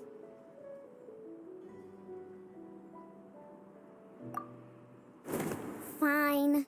Just this once, I guess I can lend you the Clink Clank Crisis Control Switch. Agreed. This option meets Yehoda's requirement for an expo-wide intimidation strategy. A Clink Clank Crisis Control Switch. What's that? This little guy right here. I made it recently after getting myself into a really sticky situation. To activate the switch, you just need to give him 3 taps on the head. If you do that, there's pretty much nothing in Nodcry that you won't be able to handle. Really? So what actually happens when you activate it? You'll find out if it comes to it, but I'm only letting you use it once, so you better save it for when you really need it. Okay, cool. I'll take your word for it.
Well, this complicates things.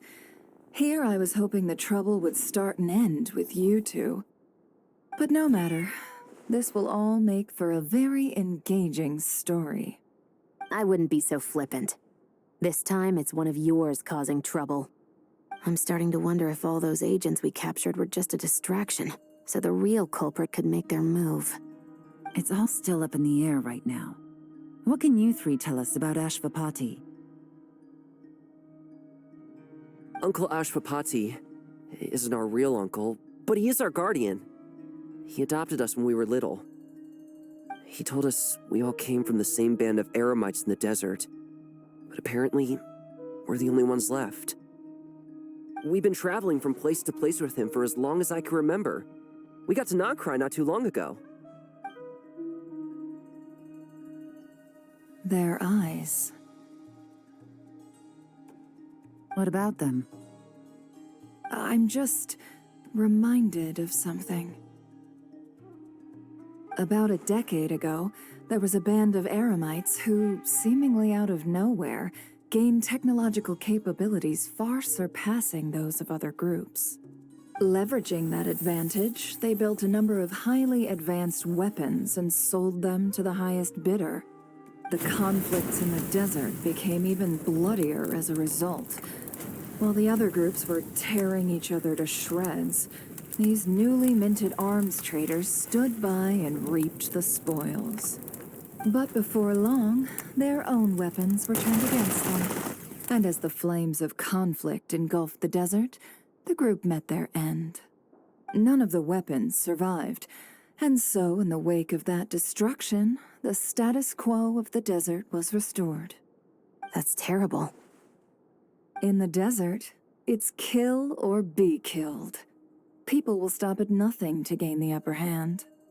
If this happened in Fontaine or Liyue, I'm sure the perpetrators would have been prosecuted to the full extent of the law. But in the desert, no one bats an eye. From what they've told us, sounds like these kids are orphans from that particular band of eremites. Which means their guardian is likely one of the few survivors as well. Sounds like it. No!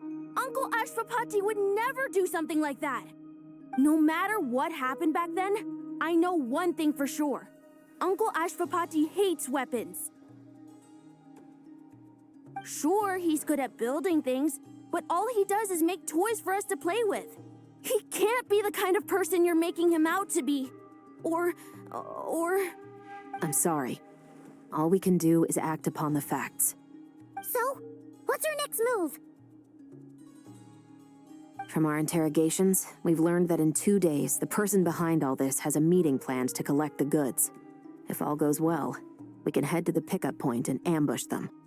But if Ashwapati is part of this and the leader learns what happened, there's no chance he risks himself for his agents. So, that meeting might as well be moot. Then let's focus our efforts on Ashwapati for now. If we find him, he might just lead us to our culprit. If he stole the prototypes, there's bound to be a trail. I'm confident I can track him down. I just need some time. What can I do to help? I work best in the shadows. The more people involved, the harder it is to operate. As soon as I've got a location, though, he's all yours. You let me handle the search, and I'll let the special patrol handle the seizure. That does sound like the most feasible plan. I'll be waiting for the good news. Seizure? Hey, don't worry too much right now. The most important thing is that we find your uncle. The rest can wait. Okay. Looks like I'll need to enlist your services for a bit longer, traveler.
Watch out, Yehoda.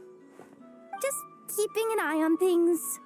Looking out for any problems that might need me to step in. Hey, you three! What are you doing here? There should be at least one of you manning the booth at all times. Accessing booth operation logs. Analyzing. Neb left to try and buy a new blueprint. Ati soon followed to try and stop him. Finally, Rhea came to mediate between them. I keep telling you, we don't have that much Mora to spare. I just wanted to have a look. What's wrong with that? Guys, seriously, stop fighting! Here's the thing, Neb. Even if you could afford to buy a blueprint, I'm afraid I couldn't allow it.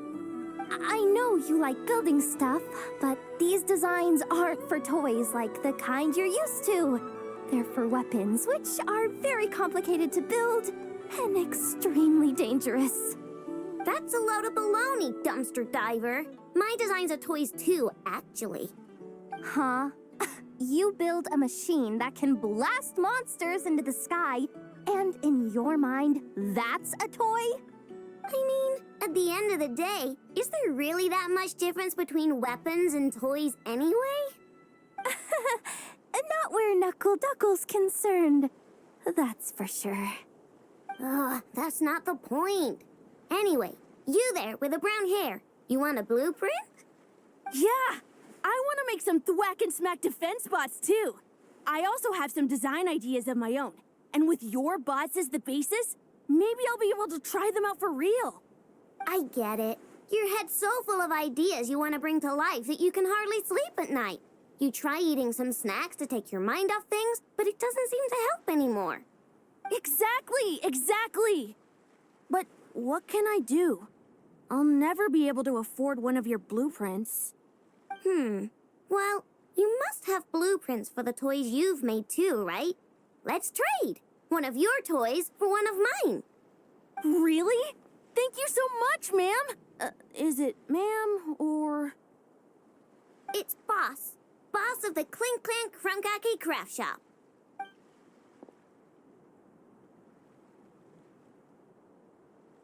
Thank you so much, boss of the Clink Clank Krumkake Craft Shop.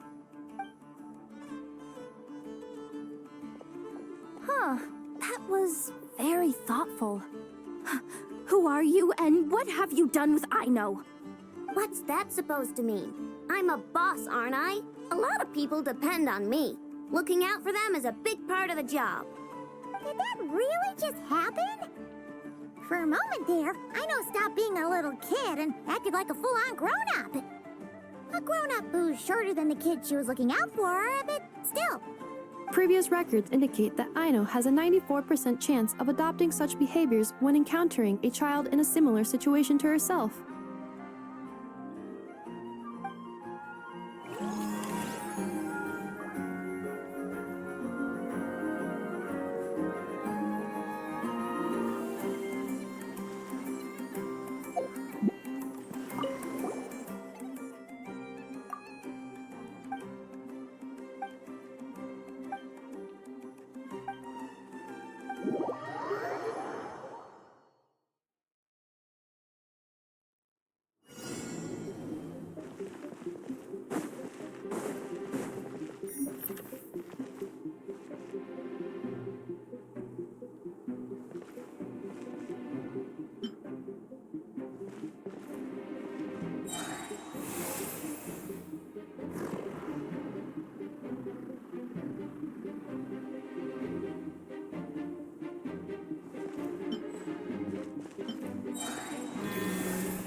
I will be your opponent during training mode.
Two separate mechanical combinations, like placing a cake atop a steak.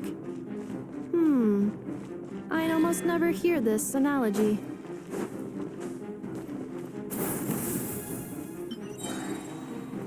New attacking units have taken the field.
Efficiency of command. 3 times higher than standard.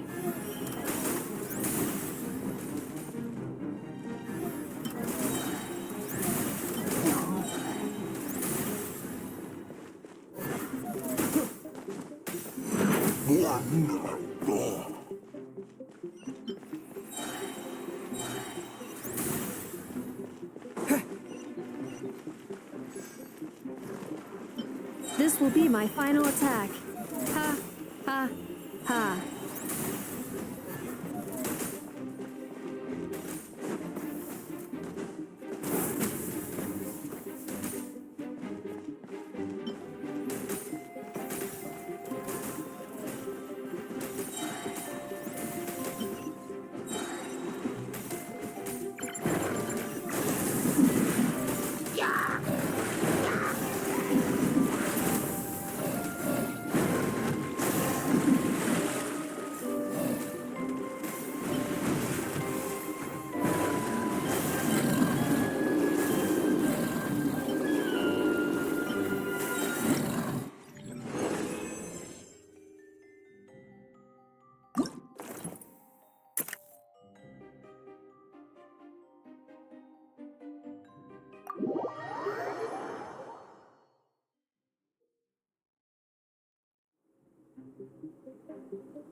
will be your opponent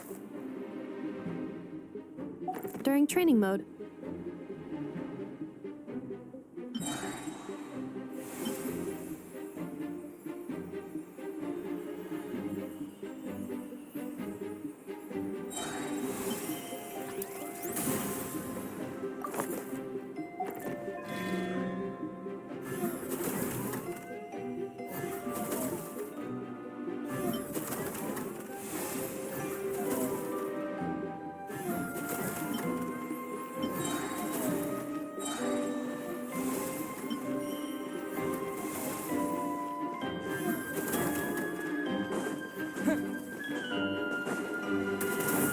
Special reminder, please check your starter rewards.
The assault will continue. Please remain vigilant.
This will be my final attack.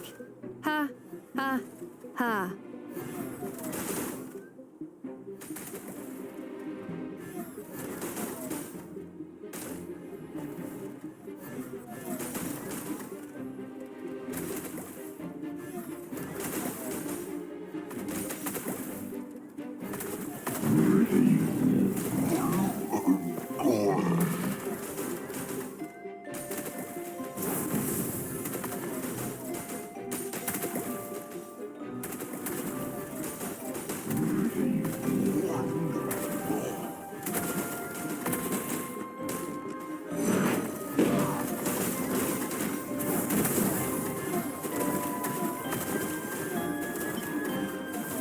Traveler's defenses have been breached.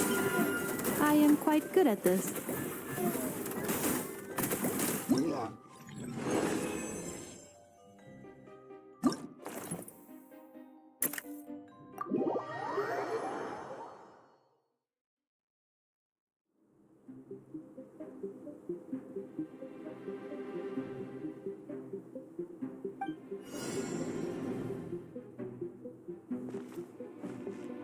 The match is about to begin. Please, get ready.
Rhino has suggested making Krumkake-shaped energy blocks for the defense bots.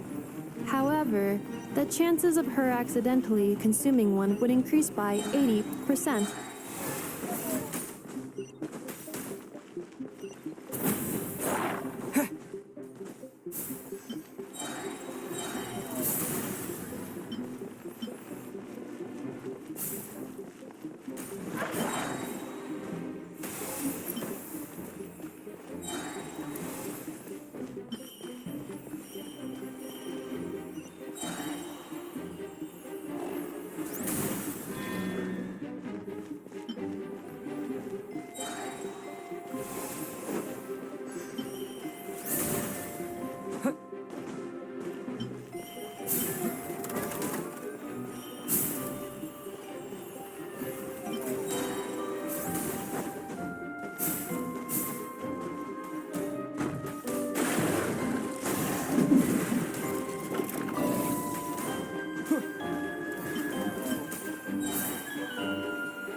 Combat data obtained.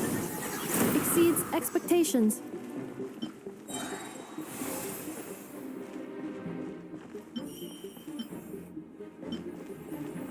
Traveler victory imminent.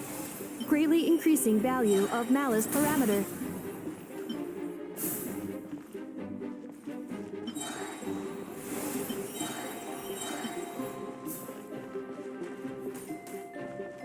Right. Yeah.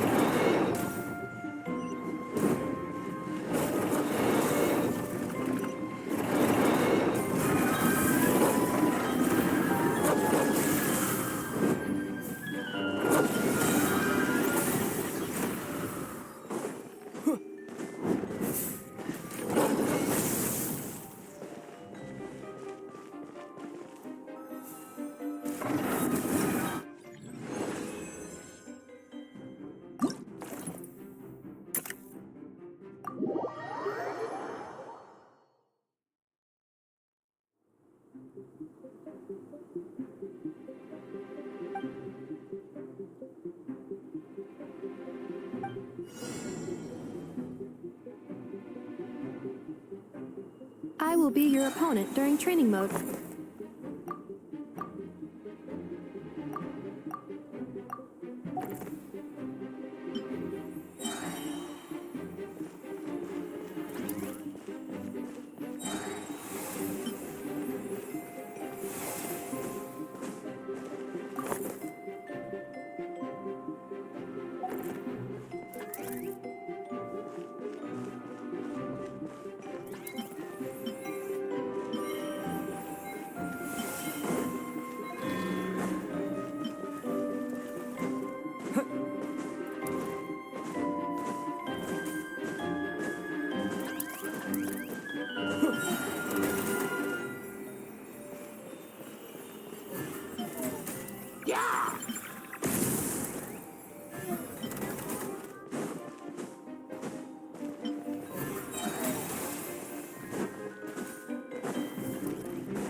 you.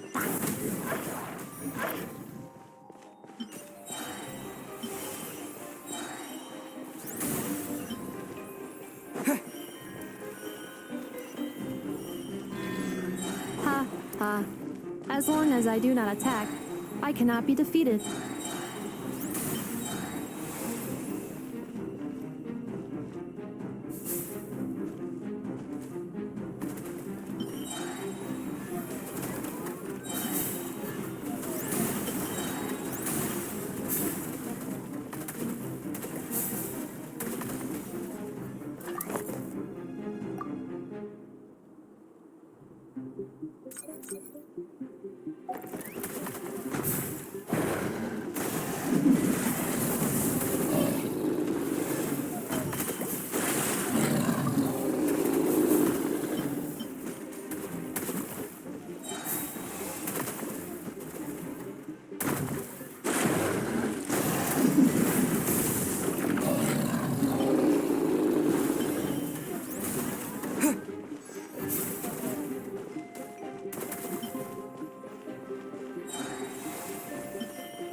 Traveler victory imminent.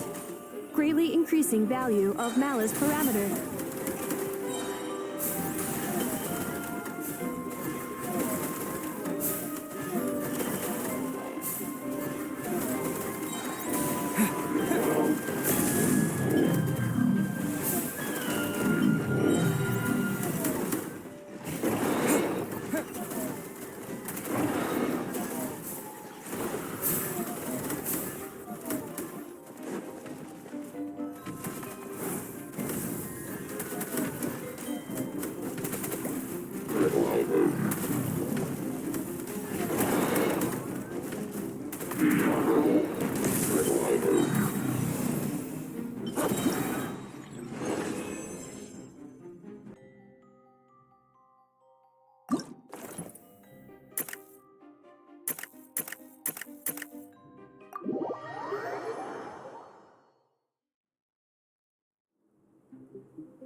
The final round begins. Time to go all out.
activating analysis module.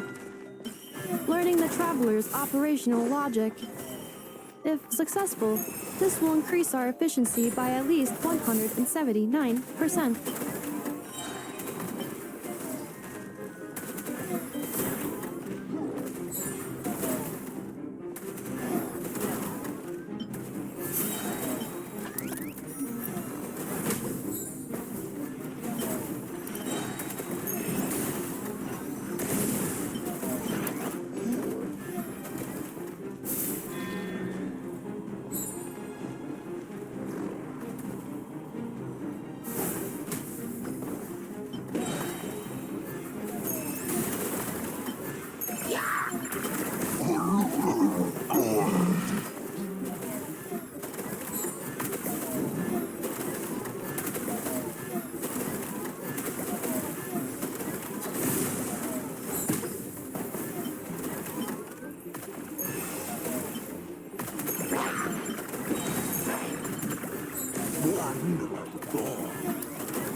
The assault will continue. Please remain vigilant.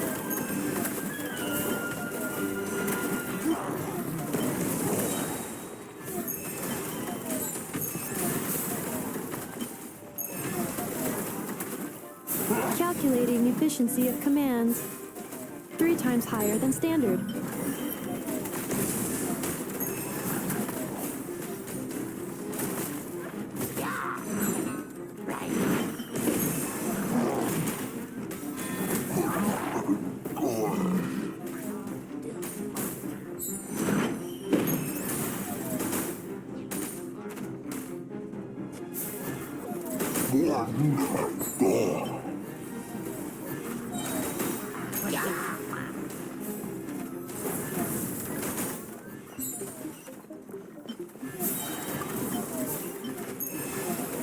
Traveler's defenses have been breached.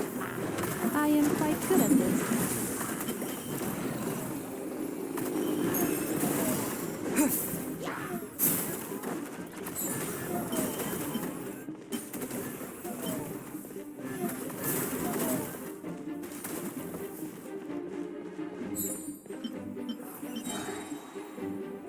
This will be my final attack.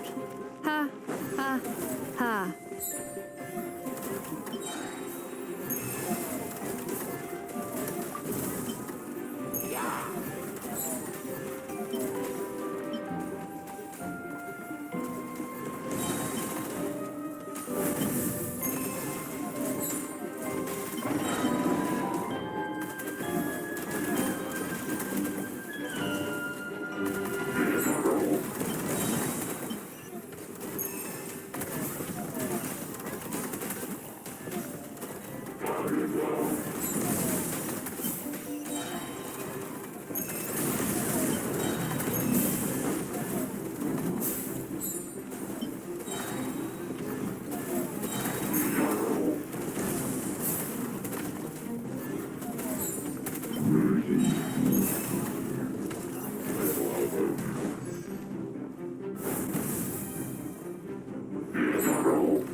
writing be faster?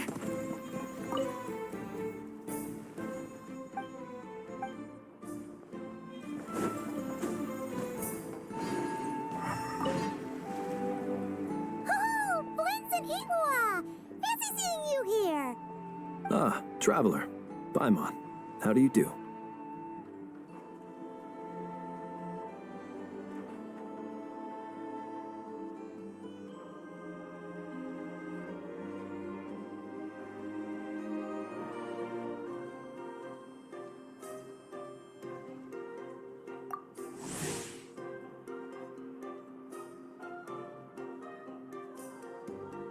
That's our secondary goal. To put it in Mr. Flintz's words, it's important for Lightkeepers to spend some time in the land of the living every once in a while.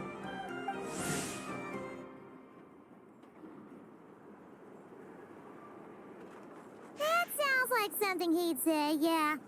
Are you interested in these muskets? Since we're friends, Paimon will let you in on some insider info. This officer here is basically selling scrap. Oh, I'm well aware. The sign makes that quite clear. True. I'm interested in this particular piece because it brings to mind a picture I once saw. It featured several Ratniki and a Fatui officer who fought alongside them. The weapon that the latter used was identical to this one. The Fatui teamed up with the Lightkeepers? That's not unusual. I've heard similar stories from our older members. The owner of this musket must have been a hero who stood against the Wild Hunt as well. But why would you sell a hero's firearm? That's just how the rules work on our end. Everyone agreed to it. Whether it's a no-name sergeant like me or a renowned hero. Our equipment is to be collected and redistributed once we're dust on the wind. The stuff that's usable is given to new recruits. And the scrap is sold for whatever price it can still fetch. That way, we can at least put it towards feeding the grunts, you know? Better than following them to the grave. Huh.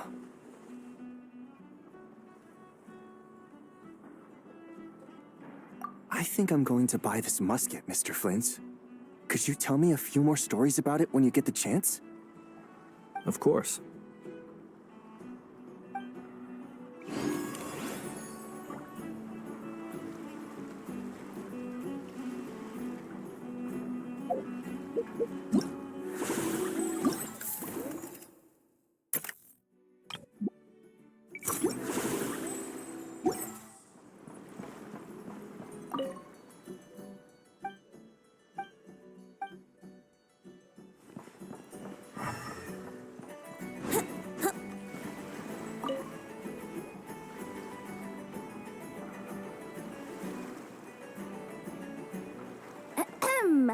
So what's the situation in need of mediation?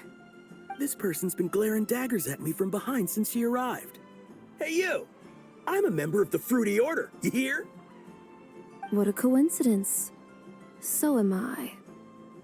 Wait, really? I first encountered the humor and intelligence of trendy Zaytun Peach in the New Tide anthology. Then I heard the legend of intrepid Valberry while I was in the Fortress of Meripede. The more I heard about your order, the more it drew me in. I've been searching for so long, but I was never able to find an actual member. So when I heard that the Nodcry Trade Expo was being held again, I applied under your name. And now, I finally get to meet you. It's those idiots. Stirring up trouble again, huh? So what I'm getting is that this guy's an imposter? Our orders won the expo rights several years in a row, so we announced that we were backing out of the running this year to avoid conflict. Then, this guy had to come along. A few of the other groups were looking to duke it out, so imagine their anger when someone claiming to be one of ours snatched the expo rights again. Well, no one's made any trouble for me. Wait. Does that mean you've taken them all out already? Man, I knew it! The Fruity Order's as good as they say. Can I join? We can't make trouble at the expo. Voynich Guild rules. Once it's all over, meet me at the harbor in Nasha Town. I see. All right, I'll be there. Does he not realize what's going on here? Also, considering our smooth collaborations thus far, a word of advice for the guild. This guy has only been able to keep his head in his booth because the Fruity Order took care of any rival factions. But if there's one thing the treasure hoarders have in spades, it's sore losers. Since our order has proven untouchable so far, they're sure to find easier targets to vent their frustration on. So look after those kids. Huh. So this guy has been responsible for more than one conflict so far.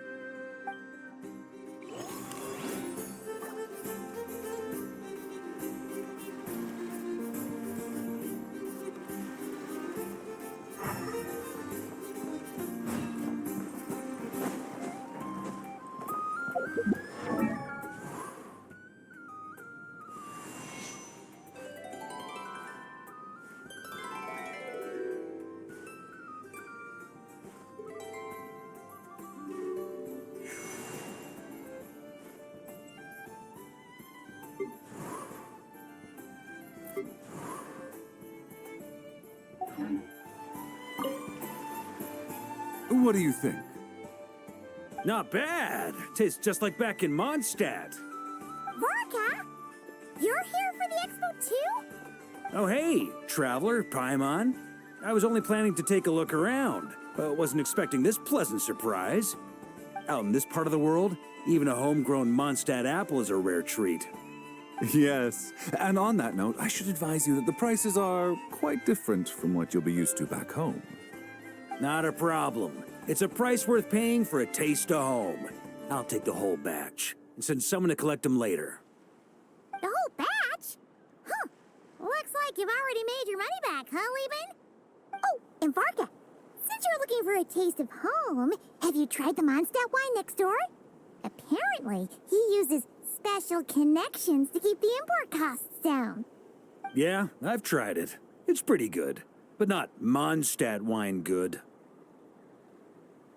Besides, I wouldn't be able to buy any even if it was. We can't have the Grand Master of the Knights of Favonius going around supporting smugglers, can we? Oh, that's true. You're not gonna reprimand him though, are you? Don't worry, I know it's Nefer's rules here. Not out to make life difficult for you. If you find yourself at a loose end, come visit our base sometime. I'm gonna get the Knights to make some cider out of these apples.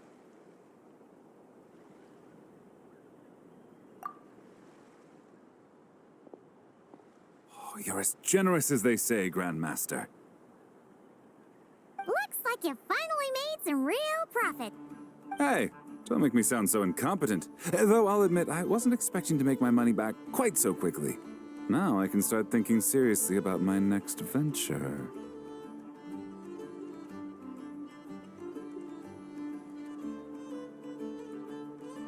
I'm planning on heading to Snezhnegrad, actually. I hear they're running low on lots of supplies because of Project Stuja.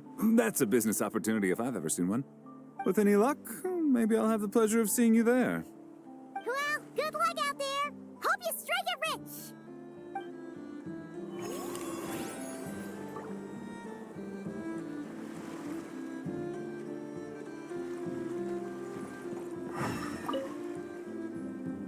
I can't believe you came all this way to investigate me. Still, as a member of this expo, I'm protected by the Voynich Guild. There's nothing you can do to stop me. I know. That's why I'll be taking this up with them directly. It's been a while. What brings you here this time? Are you representing the Dawn Winery, or are you here as Owl? Take your pick. Even Owl would take issue with people smuggling the winery's products. I understand, but please be assured that I would never pit the rules of the Voynich Guild against the interests of the Dawn Winery. Our long-standing collaboration is far too valuable to me for that. No faction exists in Nodcry that can impose their will on everyone else. The rules we have now are a result of the tug-of-war between them all. In any case, I only allowed this gentleman to sell his so-called Dawn Winery vintage here because I'm confident that it poses no threat to our collaboration.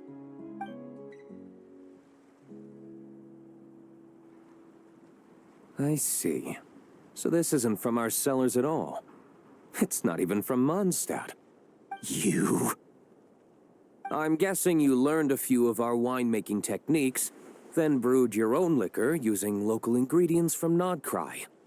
Imitations like these are no threat to our business. Oh, just you watch. One day, my wine will leave the Dawn Winery in the dust! I'll grant that your wine is a perfectly palatable product. But the fact that you didn't dare to sell it without attaching our name to it speaks volumes. That alone tells me that I'll never need to worry about any serious competition from you. Leaving so soon? Can't I persuade you to come to the Curatorium of Secrets for some tea with me and your 2 old friends? Hey there!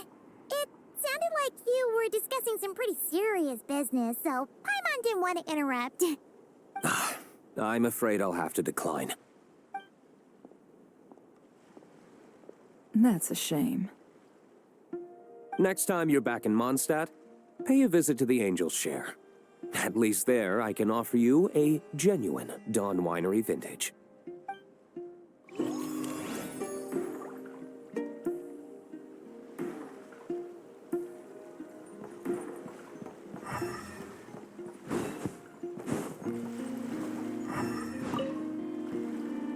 See, Lolly, I've been told that the merchants here are all protected by the organizers. I'm afraid confronting him myself will be more trouble than it's worth.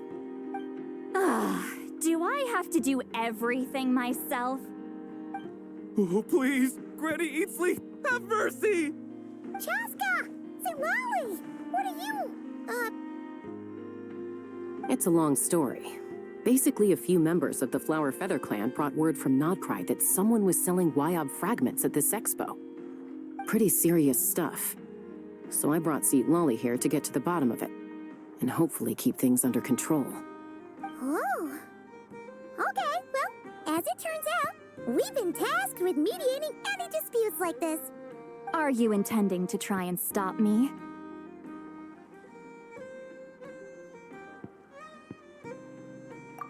Look, I'm not trying to be difficult, but you don't need me to tell you that our Wyob are not for sale. Wait a second.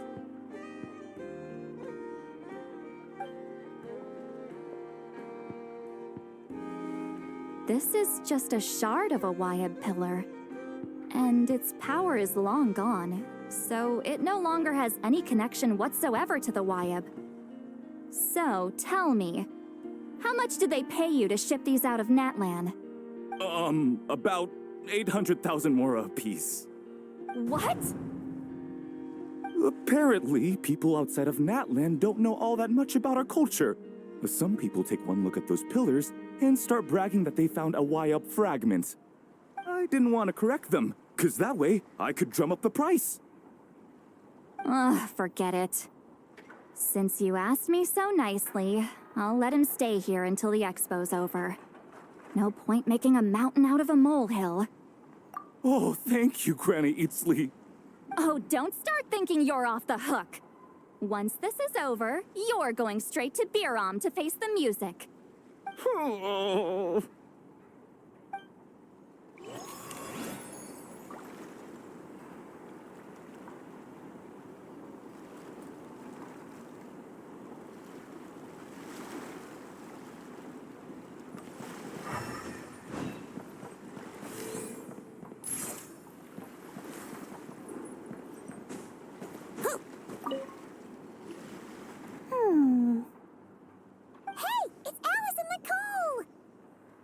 Why, hello, Traveler and Paimon.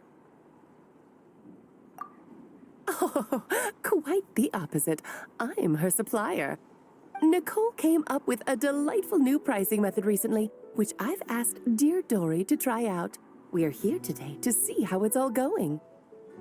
What sort of pricing method is that? Curious? Well, allow me to explain.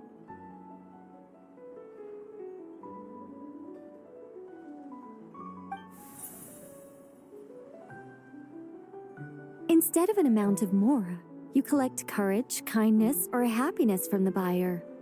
The key is to make people realize they don't have to be rich.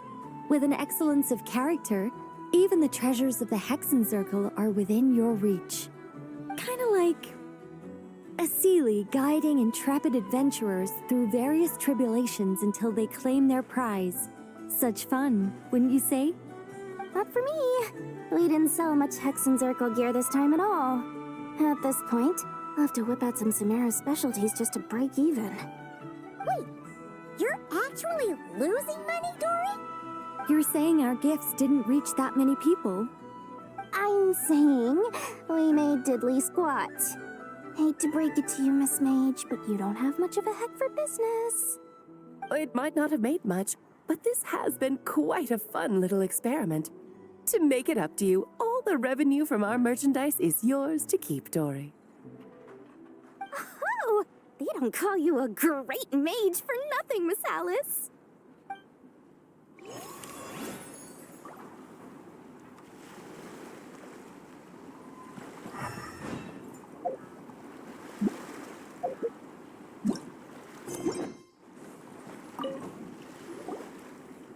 It's almost time for the expo to end. I'm asking for half a month's leave once we wrap this up. Finally got time to relax, huh, Yehoda? Yeah, thanks to you. Oh, things are pretty calm right now. Should be smooth sailing from here on out. Sorry, but I've got a problem over here. Same here. Yehoda, you just jinxed it. Someone made off with a batch of my goods using the goods first, pay later method. I thought the guild was the guarantor, but then I went to redeem my money and no dice. The same thing happened to me. Goods first, pay later? That convenience is for exhibitors only. It works because their goods stored in the warehouse can be used as collateral. The buyer did have guild supplied certification. In that case, he's one of you. Pick him out of the crowd and we're good to go. The person I talked to was a tall, thin young man, but I don't see him here. The one who bought from me was on the chubbier side. And nope, no sign of him either. Wait, so it wasn't the same person? Miss Yehoda, we need help! Ati went into town a while back and we haven't heard from him. What? Why would he do that? He wanted to use the moral we got from our exhibit to buy everyone a little something in return for looking out for us. So he headed out alone. Gods, this kid... Wait, did he have your certification from the guild with him?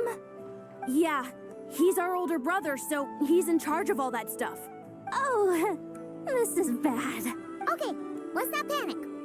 What happened? Remember those people who targeted Ati a while back? I'm worried they kidnapped him and are using his certification to scam goods off the other exhibitors. Sorry. Oh, this isn't your fault. Should we rescue Ati first? But Nodcry's huge. Where would we even start? We could go for the goods first, but we're dealing with a group. If they split up, it'll be impossible to nab them. Oh, come on, Yehoda, come on!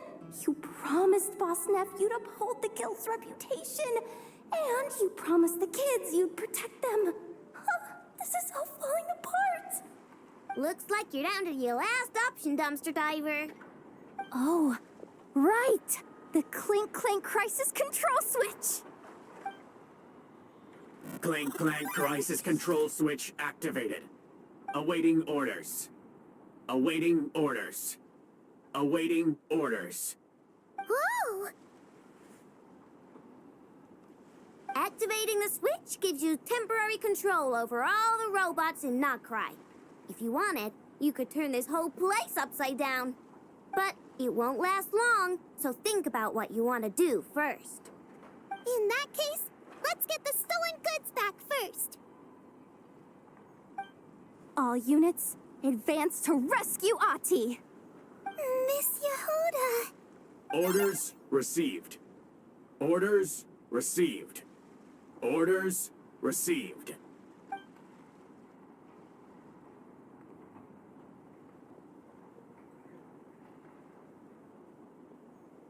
Otzi! You're all right! Sorry. I made you all worry. If anyone should be apologizing, it's those awful people who took you. You just wanted to repay everyone's kindness. They stole my expo certificate. Did that cause trouble for anyone? Let's just focus on one thing at a time. Inventory complete. All goods have been retrieved. See? Told ya. With the Clink Clank crisis control switch, there's no problem in Notcry you can't handle. With so many bots around, we didn't have to choose between the rescue and getting the goods back. We were able to do both. I know. These kids call me boss, and as their boss, it's my job to protect them. No way I'm letting them get in trouble with the guild. Thanks, boss. Ino's a great person to have on your side, huh? To be honest, I could hug you right now.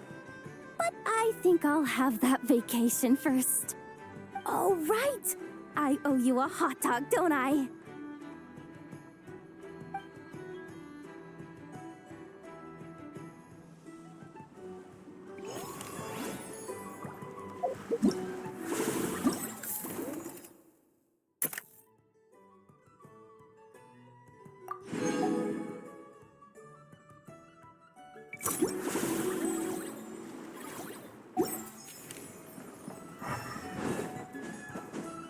Wouldn't gliding be faster?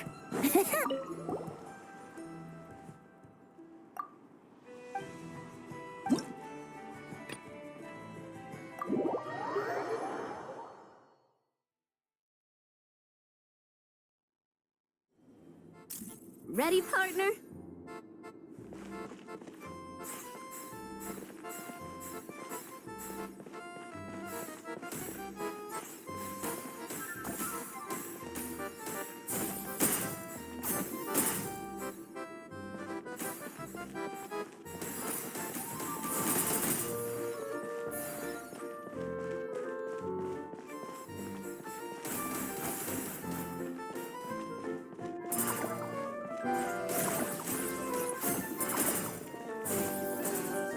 We just got word from Yelan.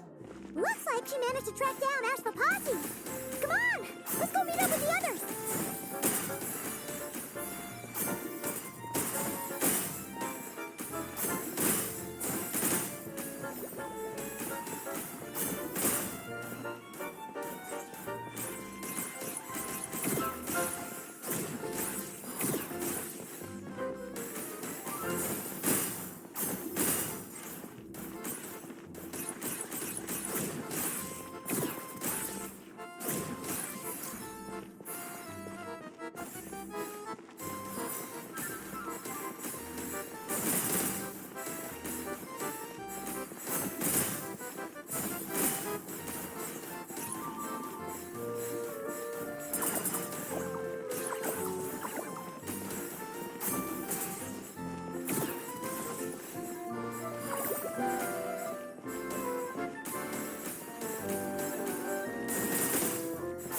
I've activated a backup energy source for you.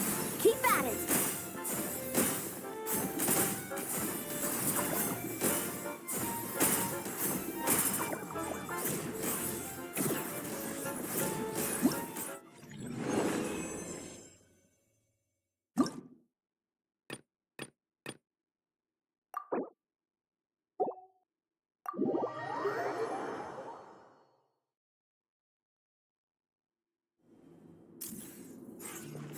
This is just a simulation, but be on your guard.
This is just a simulation, but be on your guard.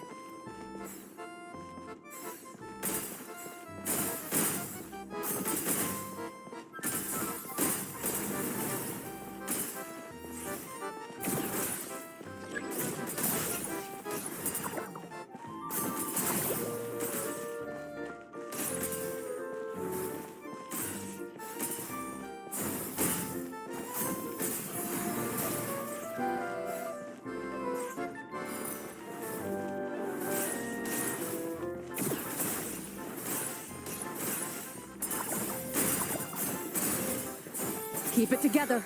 Slow and steady now.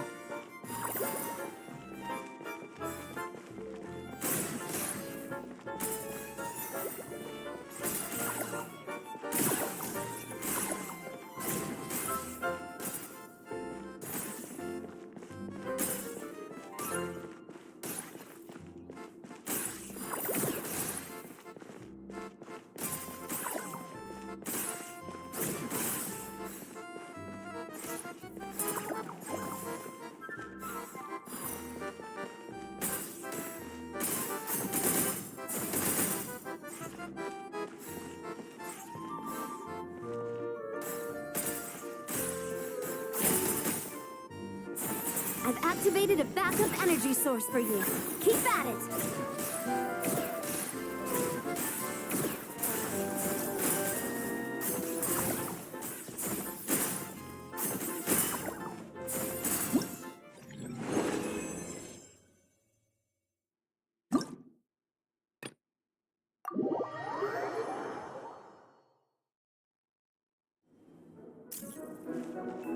This is just a simulation, but be on your guard.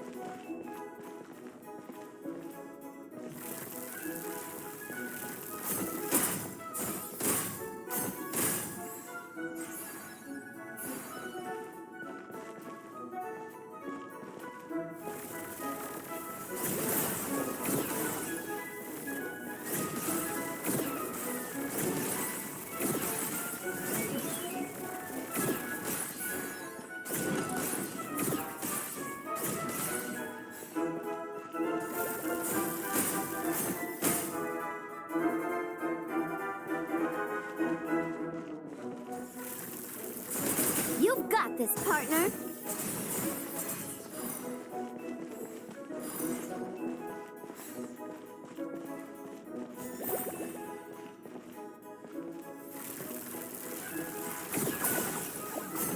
Equipment upgraded. Now's our chance.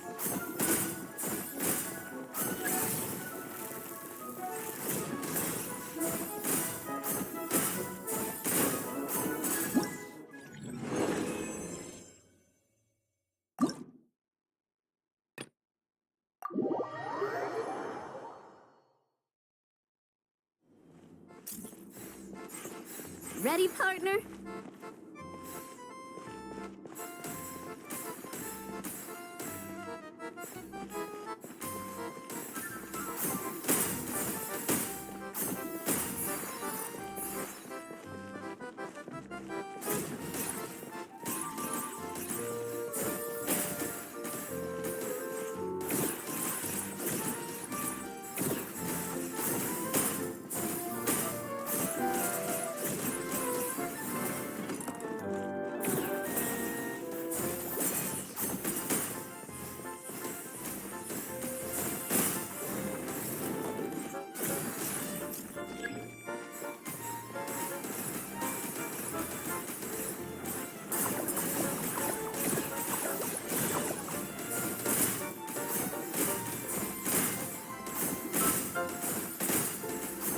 Equipment upgraded.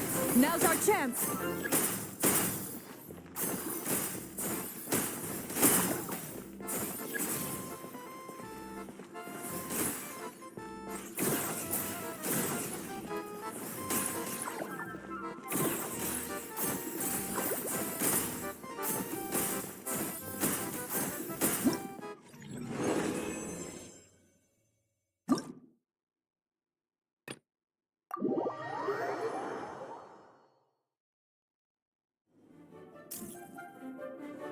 Here comes the toughest mecha. Time to go all out.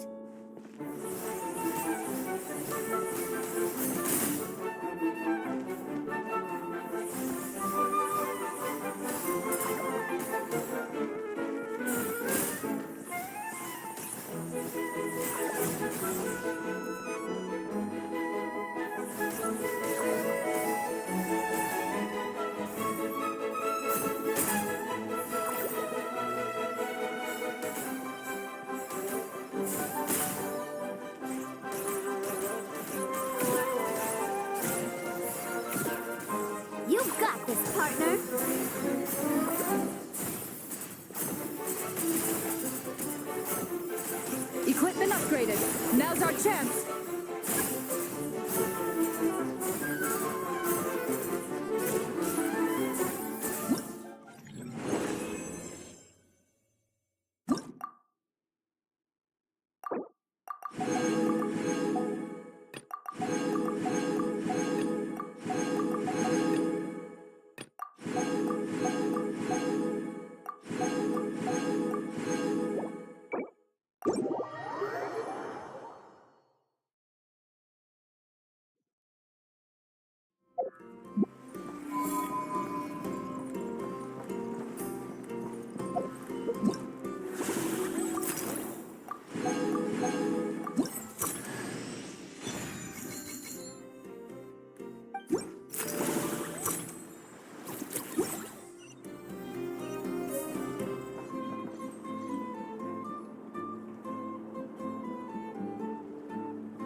Took me a bit longer than I expected, but I found where he's hiding. Let me just be sure of one thing. We're dealing with someone who has extremely dangerous weaponry in his hands. If it comes to it, are you prepared to handle the worst-case scenario? Absolutely. You just need to trust us, just like we trusted you earlier. Yeah, we've got this. My crew's already locked and loaded. I'll take you at your word. I know you said you wanted to keep this operation small, but I still thought you could use some backup. So, I chose a few promising young Spina members to help out. Clarand and I have got things covered at the expo. Yes, we're ready to roll then. Now that you're here, I guess we can get this show on the road.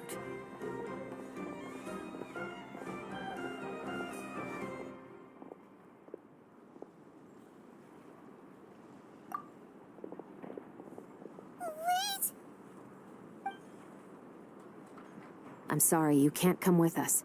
You need to stay at the expo like we agreed. It's for your own safety. We know. It's just... Do you really think Uncle Ashvapati is working for the bad guys? I wish I could answer that question, but it would just be speculation.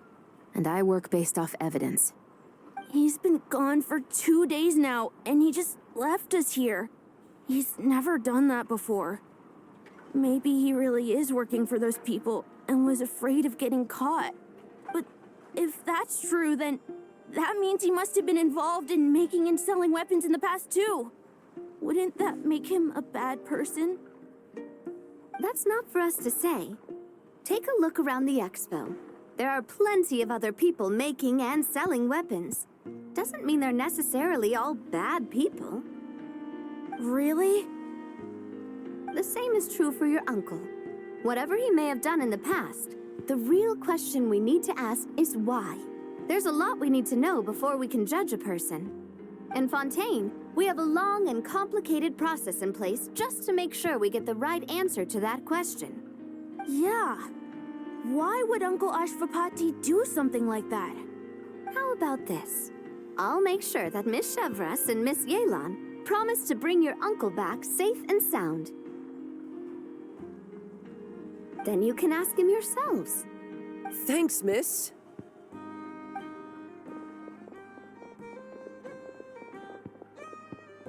This situation is complicated and unpredictable. Isn't it a bit early to be making those kinds of promises? It's all right. We're prepared for whatever we might face. Regardless, it's a promise we have to keep. After all, when the children get their answer, it will shape their understanding of what justice means. Then, let's all do our part to make sure this ends as well as it possibly can.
gonna do? Huh?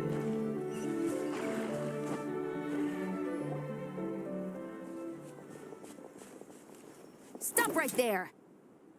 Where is he? We missed him. Looks like he left behind plenty of evidence, though. Search the area. Let's see if we can find a lead.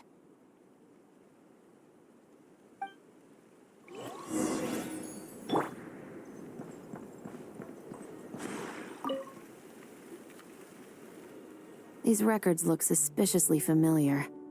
Yeah. Doesn't seem very coincidental to me either. What is it? Remember when I said this group's cover was ironclad?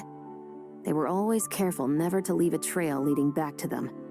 The one time they slipped up, it broke the case wide open. We found a cargo manifest left behind at the scene. That's the clue that led us to Nodcry. It was a similar story on our end. And now that same manifest shows up here, among the records left behind by Ashvapati. So, he's the guy that slipped up back then? Unless it wasn't a slip-up at all. How does the same clue get left behind at two separate scenes and picked up by two separate law enforcement agencies? Thinking back on it now, it doesn't seem quite so accidental after all. No. Almost like he led us here on purpose. But for what reason?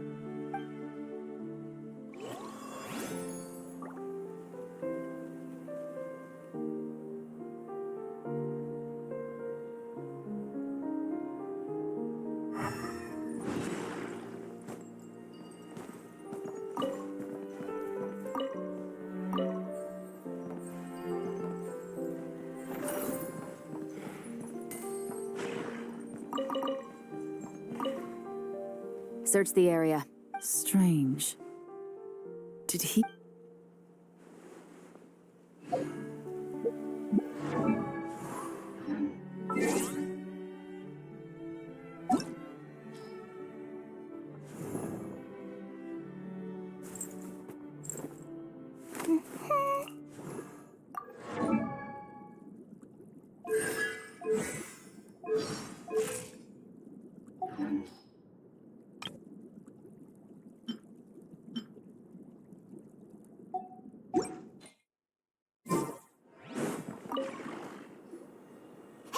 There's a letter here!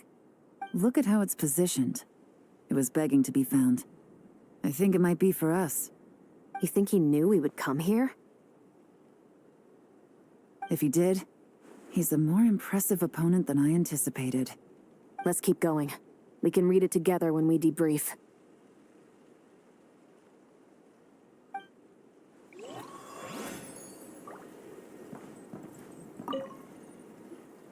Wait! Is this what Paimon thinks it is? It's the display model that goes with the prototype. Guess that does make him our thief.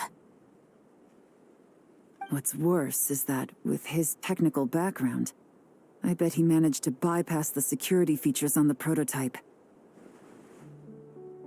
You're saying our guy has a battle-ready ballista in his possession, just waiting to be unleashed? Oh, this isn't looking good. Something isn't adding up. All the evidence suggests that he was here alone. Which begs the question, why would he unlock the ballista's features before even meeting up with his boss? That's a question for another time. We need to focus on where he's going next. This situation seems more complicated than we imagined. It looks like Ashvapati does have a connection to our criminal gang, but it might not be what we thought at first. You don't think he's working for them? Unlikely. He lured us to Nodcry, prepared those weapons on his own, deliberately put us on his trail. This is looking more and more like the work of an independent actor. Well, if we want to get to the bottom of this, he's still our best lead. That would seem to be our last remaining clue. Let's do it.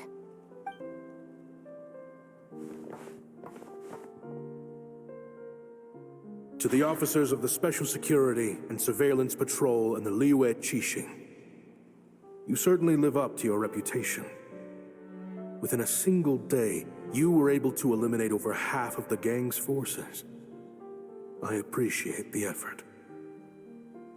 I doubt my secret hiding spot will be a secret much longer. So I suppose it's my turn to throw my hat in the ring. I'm just glad I no longer have to run.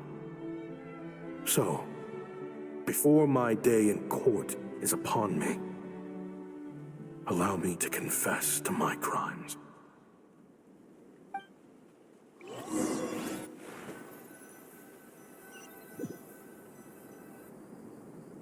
It all started with a Kashara War researcher, expelled from the academia for violating a taboo. He had dedicated his life to the pursuit of knowledge. But when he found himself in the desert, it wasn't even worth a pail of water to quench his thirst.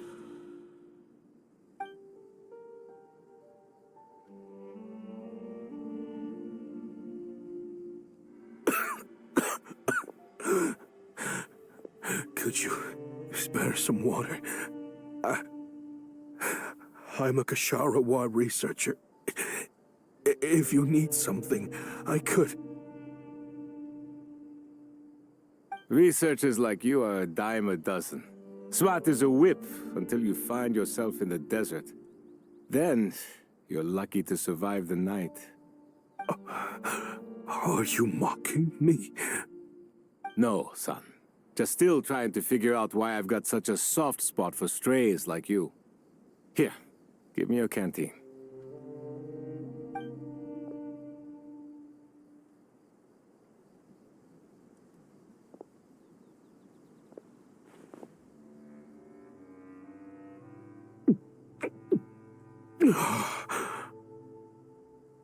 You got somewhere to go? Not really. Thanks to this water, though. At least I can rule out the bottom of a vulture's stomach. Now you're talking like desert folk. You could always join my band of misfits. What would I do? Gather food, guard our water source, just like everyone else I've taken in. Of course, if you have something you're good at, you're welcome to show it off. Every little bit helps.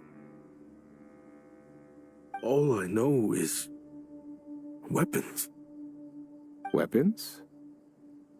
Yeah. I love studying them. Big and powerful ones, small and deadly ones, old ones, new ones. I believe the essence of Kashara War research is embodied in weaponry, and the pursuit of this kind of technology is what pushes the world forward. My lifelong goal has always been to become a foremost expert on all kinds of weapons, so I can invent even more advanced ones. So I might have borrowed a few sensitive techs without permission, but you see the vision, right? The higher-ups in the academia just didn't understand. The academia could have 1,001 reasons for exiling you out here, and it still wouldn't matter to me, son. All I care about is what this specialty of yours can do for us. I can help upgrade your weaponry. That should come in handy in a dangerous place like the desert, surely. True, weapons are essential to life here in the desert. Most folks get them when merchants happen to pass through. But when it comes to protecting the people here, this scimitar in my hand is more than enough. The kind of weapons you're talking about are overkill for a place like this. Overkill? Really? Our group is lucky. Our ancestors learned how to protect the oasis from the sandstorms to prevent it from drying up. Plus, we're pretty far off the beaten path. Helps us avoid conflict with other bands of eremites. All in all, we don't have to travel to find water. We don't have to fight off other desert folk. It's a real place to call home. There are plenty of ways to die in the desert, but behind a lot of them lies too much ambition. So, having somewhere to settle down is more than enough for me. I see. Guess I could do some odd jobs then. I've heard you Kasharawa scholars are handy with all kinds of gadgets. You could always make something for the kids. You mean, like, toys? Yes, if you wouldn't mind. It'll give them something to do. Life can get boring out here. All right, then.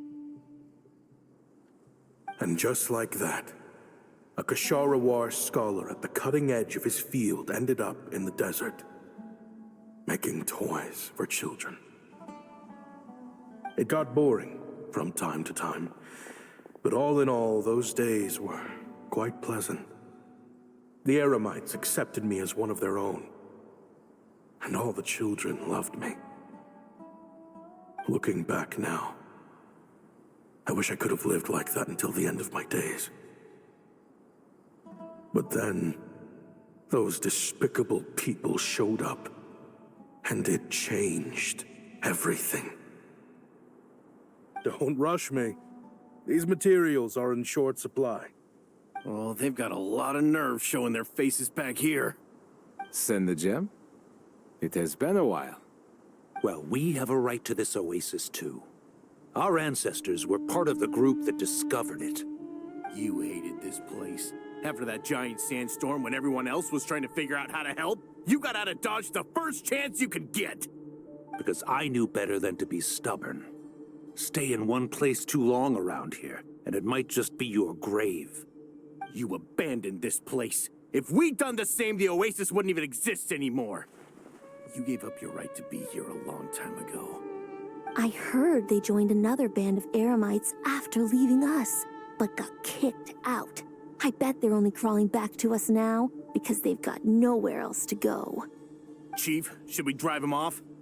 I'd like to see you try. I'm warning you. You won't get rid of us that easily. Leave them be. This oasis has always been big enough to sustain more than one group of people. It's not worth spilling blood over.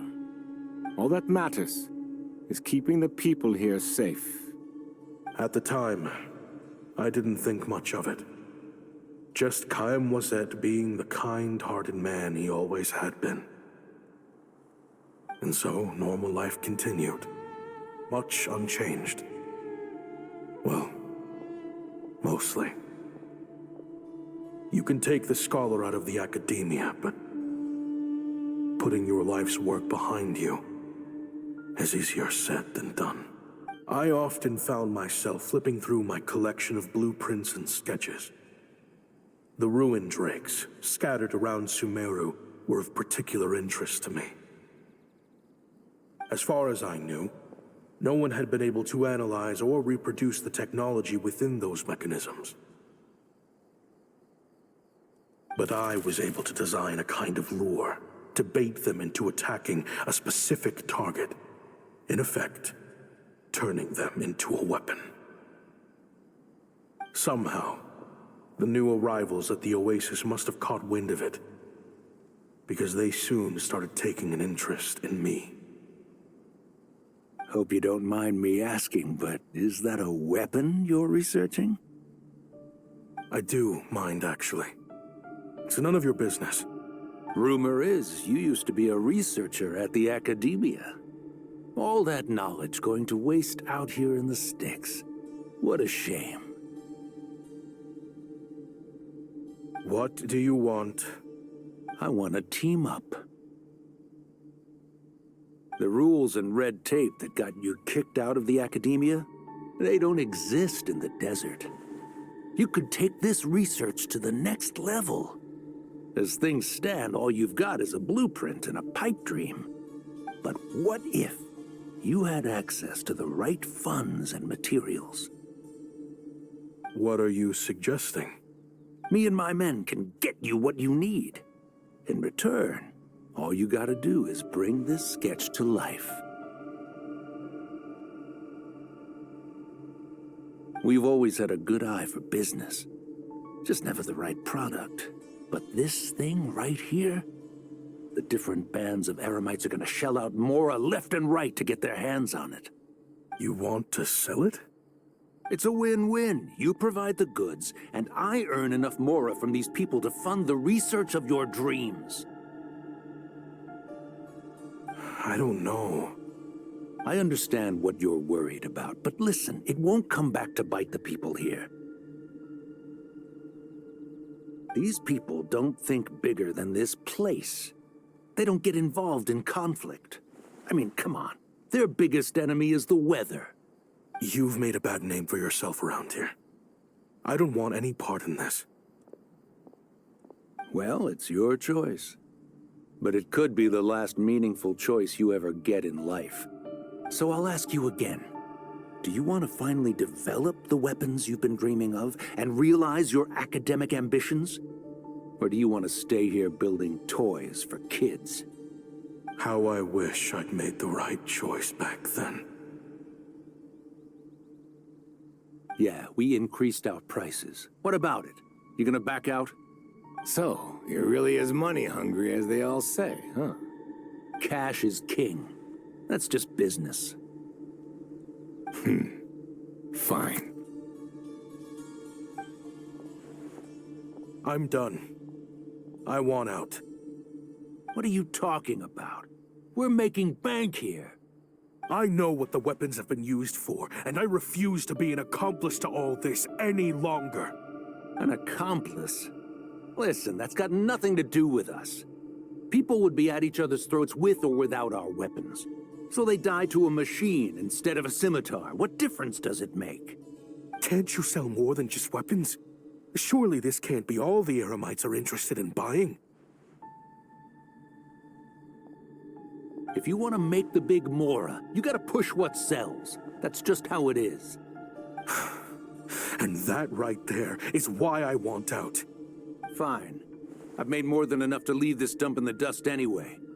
If you want out so bad, have it your way.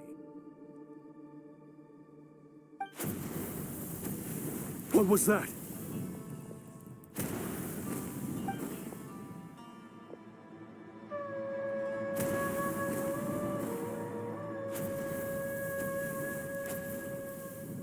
No.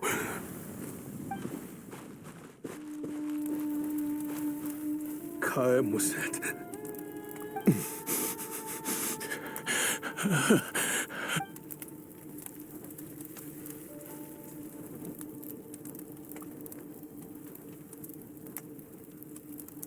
How did this happen?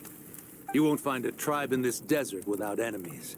People have tried to steal water from this oasis in the past, but Kaem Wazet drove them off. Guess his enemies have been holding a grudge this whole time. You sold weapons to his enemies. But he took you in when you had nowhere to turn. You owe him your life. Why would you do this? It was the perfect excuse to drive up the price, that's why.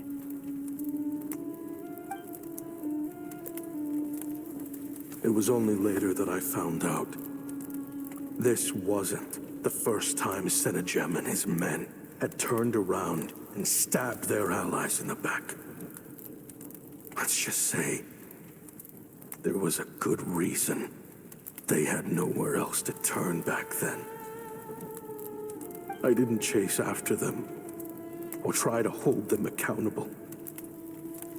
In that moment, all I could think about was saving as many people as I could in a desperate attempt to atone for my sins. But once the weapons I designed were turned against us, the fate of this place was sealed. Even I could do nothing to prevent it. In the end, despite all the burning tents I rushed into, I was only able to save 3 children. And now, you know the full account of my crimes.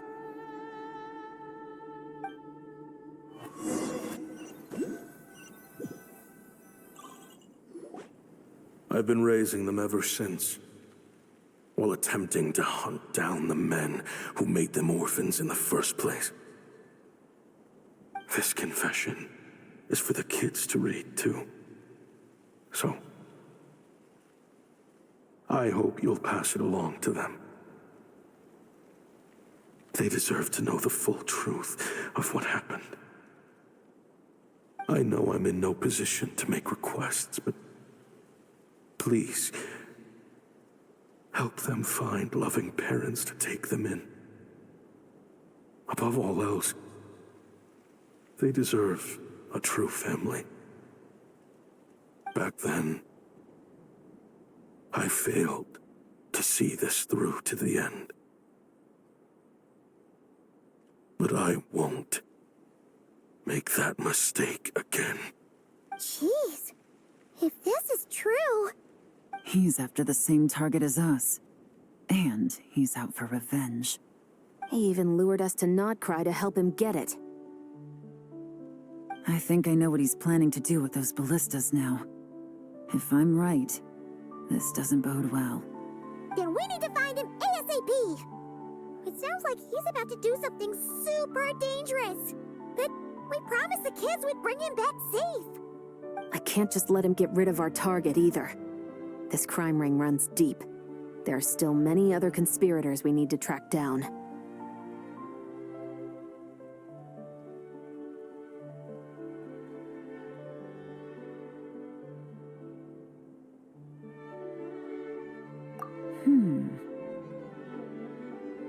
Oh?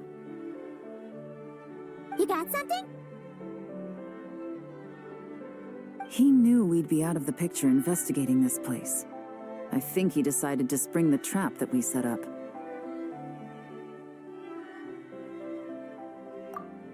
Oh, snap. He's not working for them. So our original plan could have worked all along. The meeting will be happening any time now. Quick, we need to head to the rendezvous point.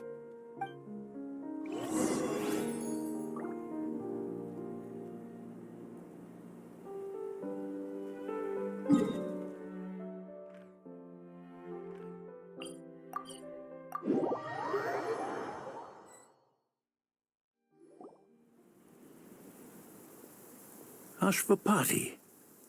It's been a while, Senegem. Over a decade, at least. How did you find this place? All these years.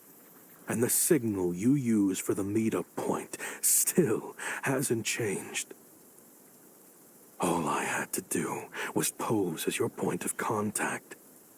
And fish a time and date out of that scout you sent. Useless bunch of idiots. Just wait until my backup gets here. Oh, I think that might take a while. The Fontaine and Liyue authorities have your men locked down tight. Every last one. No. There's no way the cops could have known we'd be here. Unless, of course, someone deliberately left a trail of clues, leading them straight to the expo. That would be a different story, now wouldn't it? If they hadn't taken your agents out of the equation, I doubt I would have been able to lure you here. So now what? You gonna turn me in, too? No. The authorities can have your men. But you're mine. Is that for Tui Tech? Looks like your skills are as good as ever.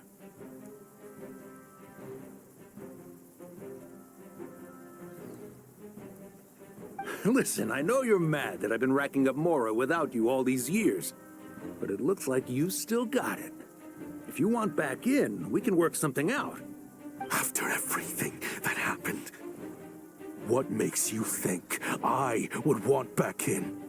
Because what's the alternative? You're not here for revenge, are you? After Kayemwazet took you in, you really convinced yourself you were one of them, huh? What you should have learned is that banking on loyalty and belonging is a losing hand.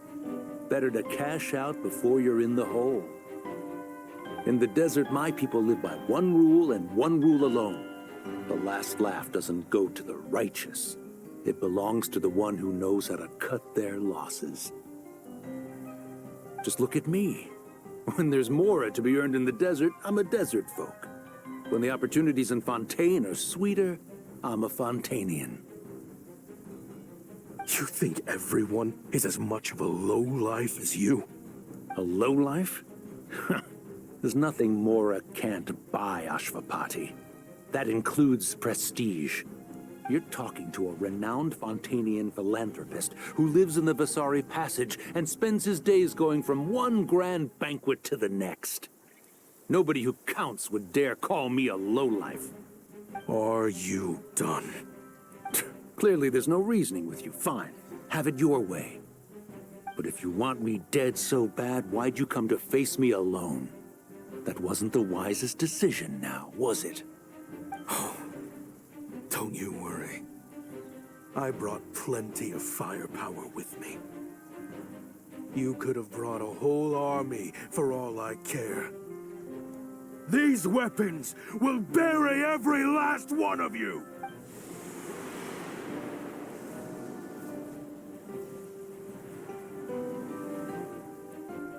What the? Are you crazy? If that thing fires, you're not getting out of here alive either. Yes, that's the plan. It's high time both of us paid the price for our sins! He's lost his mind. Get him! Start breaking his bones until he removes this barrier. Hold it right there, all of you. Otherwise, I've got enough firepower to go around, too. The Maison Gardiennage. You got here sooner than I expected. Hey! What's that in the sky? Looks like bad news. Ashvapati, you have my word that these people will face the judgment of the Fontaine courts. Remove the barrier and come with us at once. Fontanian justice is too merciful for them. You should leave us. Stubborn fool. I don't deserve them. I have to atone for the things I've done. What is it you feel you need to atone for? Weapons research? You're from Liyue, right?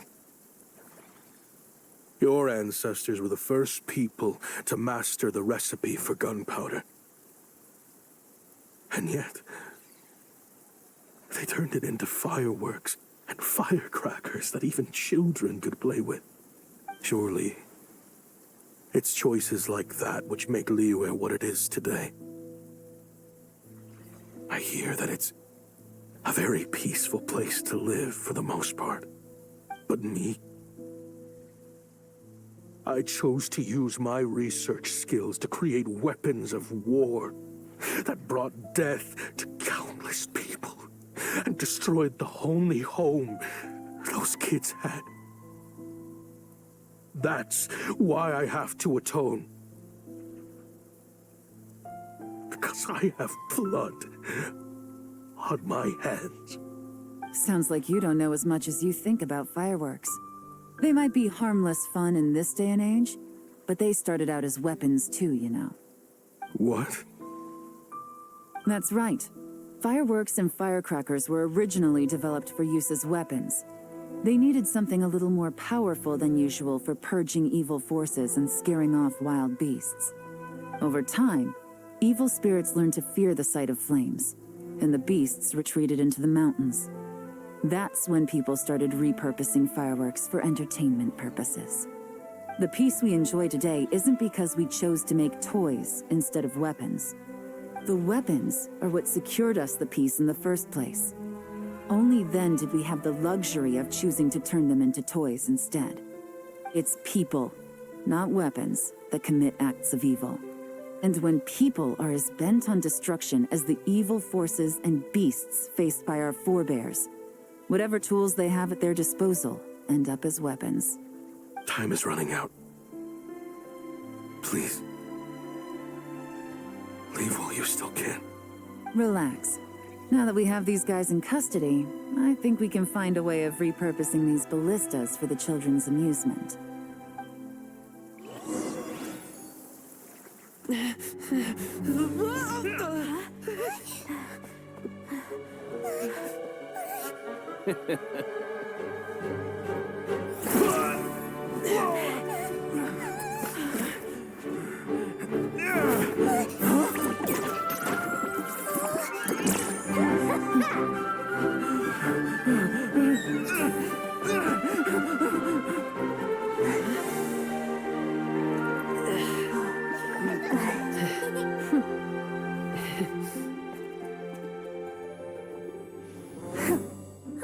they were looking for trouble, but they messed with the wrong manager.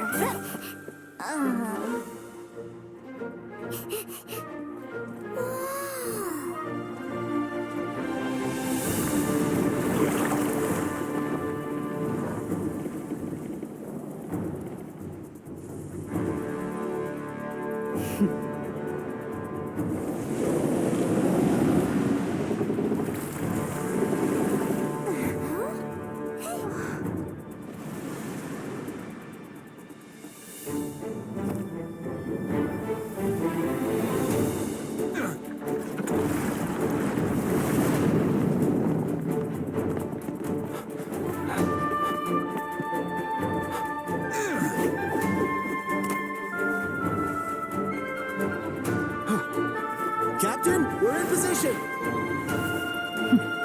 Prepare to intersect! On my signal!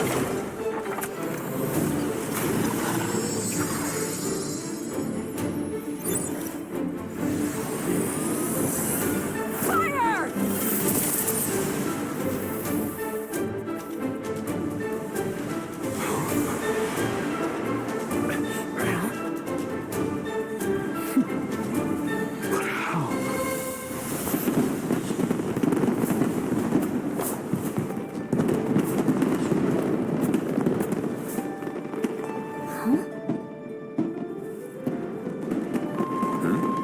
A fireworks show? Oh.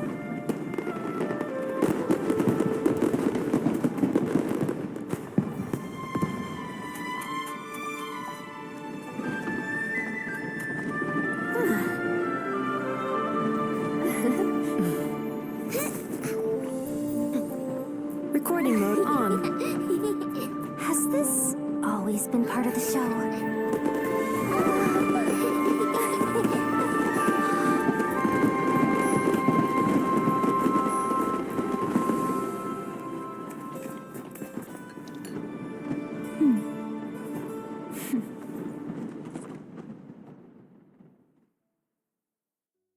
Come on, traveler. No funny business! I never imagined the Guizhong ballista could be used for something so... If you'll agree to come with us and answer some questions, it would be a big help to our investigation. Of course. You'll have my full cooperation. I know I'm guilty. Just... not sure of the precise crime at this point. Honestly, me neither. I'm sure a case like yours would have Fontaine's top legal experts scratching their heads. As for these arms dealers, though, I can confidently say that none of them will be getting away with this. So at least you can take some solace in that. I know. There's no sentence the court can give them that will satisfy you. But at least the trial will be a public declaration of their crimes and the punishment they will receive. The victims deserve that much. Considering the alternative was them dying in obscurity to a revenge killing with no one left behind to tell the story. This looks more like real justice to me. I guess you're right.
All right, let's move out.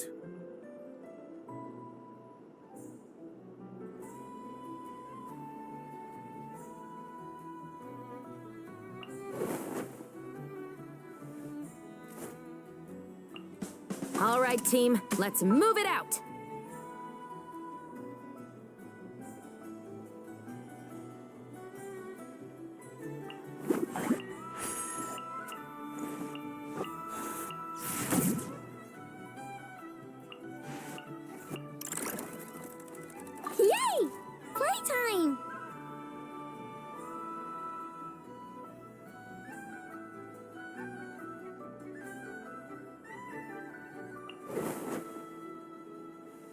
work for me. I wish I was sitting at the top of a...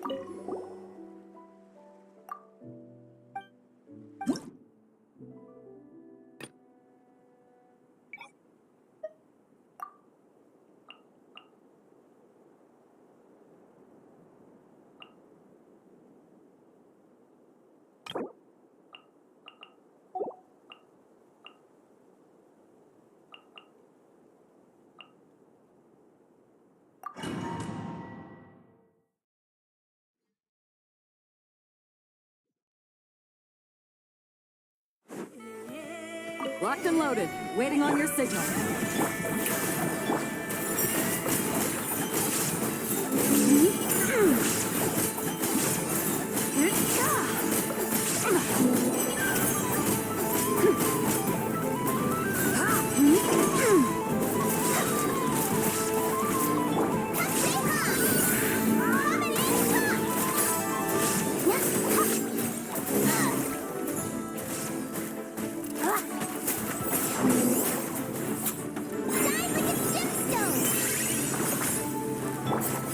Be cleansed.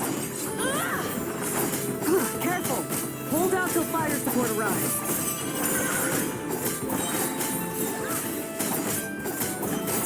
Fire support ready. Select a target.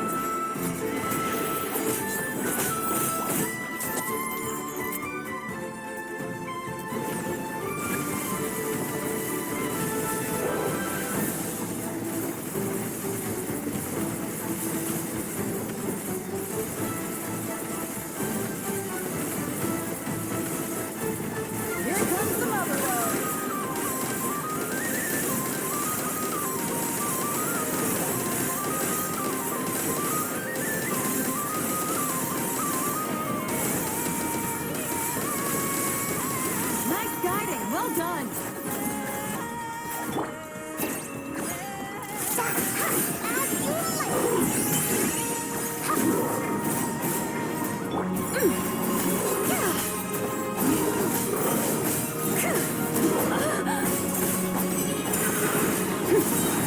Arrogant and presumptuous, lofty wisdom will show us the way! Like the dust!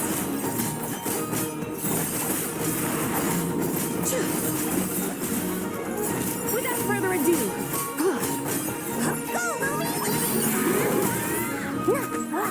Shine like a gemstone!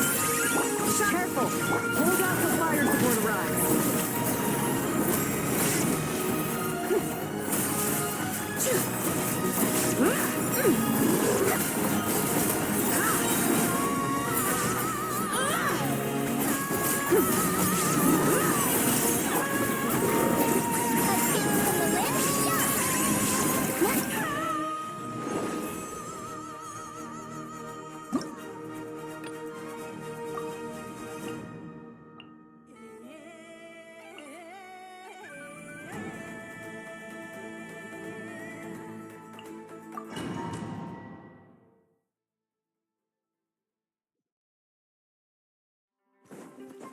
Locked and loaded, waiting on your signal.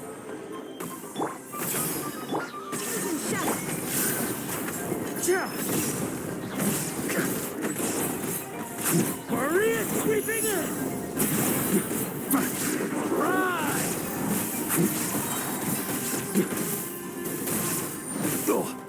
Huh? Okay, straight up! Oz, reveal thyself! As you wish, main Fräulein. Grow! There is no escape! The Temple of Wisdom! Inazuma, careful! Hold out till fire support arrives.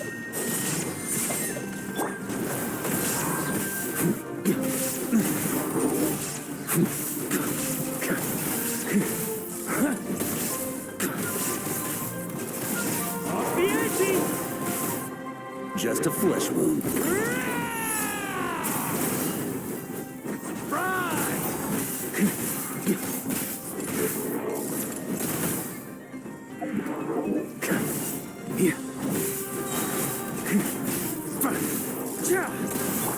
By royal decree, Midnight Phantasmagoria! No. Maria sweeping in! Thunder!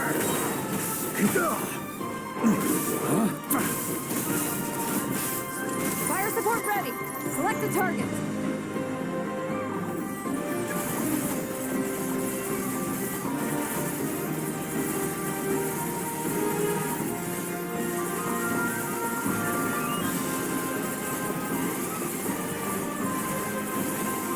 Here comes the mother load.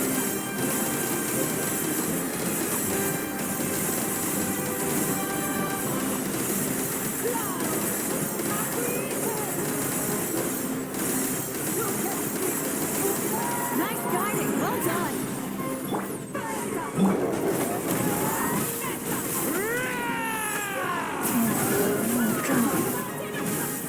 Thunder!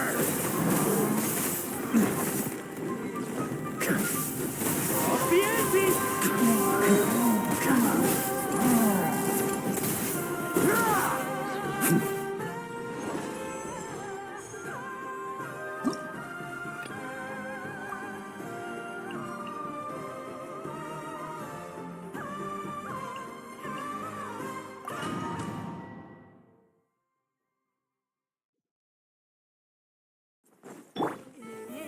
Gather! Locked and loaded. Waiting on your signal.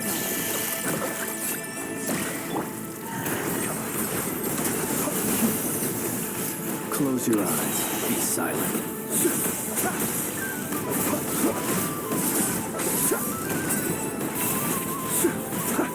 Observe. Night falls. Fire support ready. Select the target.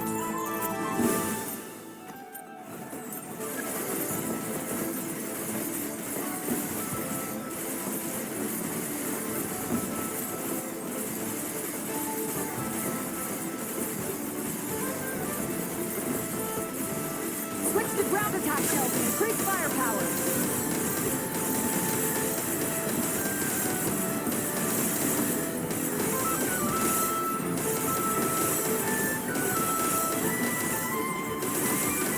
Nice! Good shooting! Close your eyes. Be silent. Night falls. Close your eyes. To dust. Beware the creatures of the night. Observe. Close your eyes.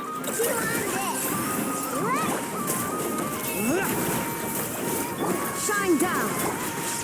Solidified! I will have order! Torn to oblivion! Very careful! Hold out till fire support arrives. To dust.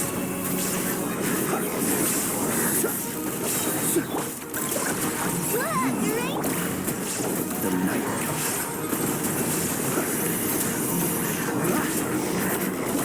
Be silent.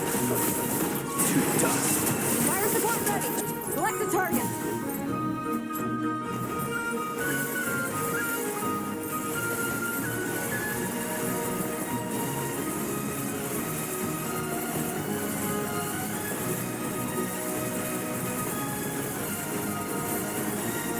Switch to ground attack shells and increase firepower!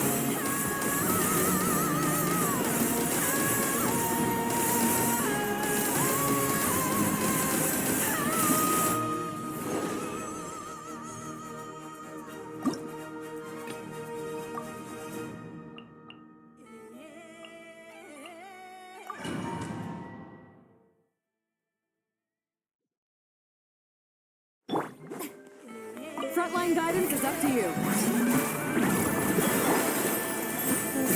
Sacred name, fortune preserver. Huh? Let me weave you a verse.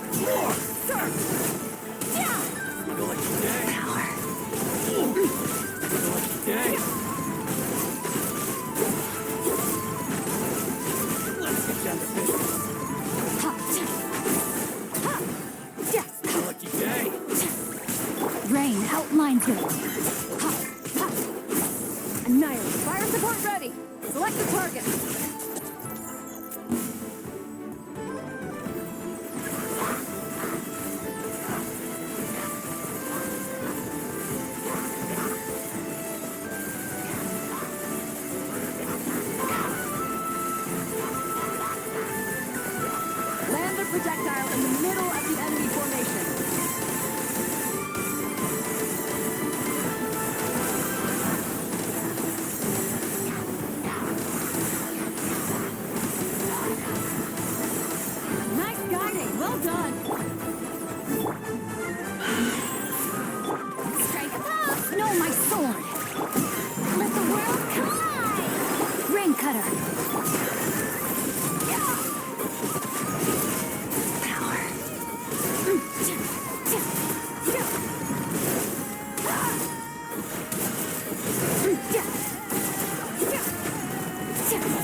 Careful!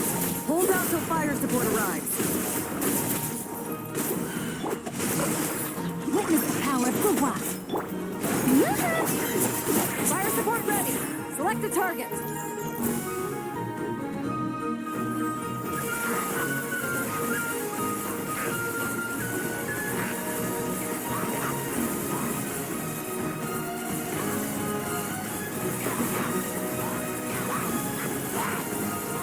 Here comes the mother zone!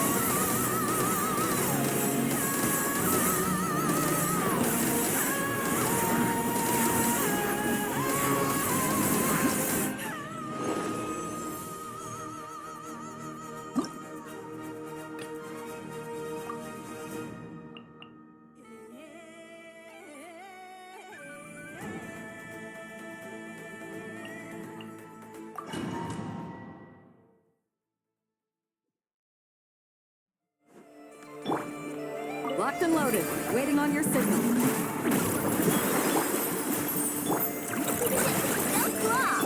It all adds up.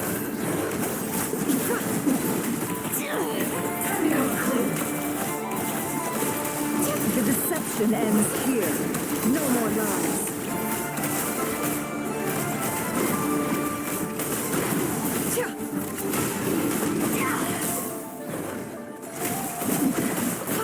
Let's see what you're made of. Let the show be. It all adds up. Let's see what you're made of. Fire support ready. Select a target.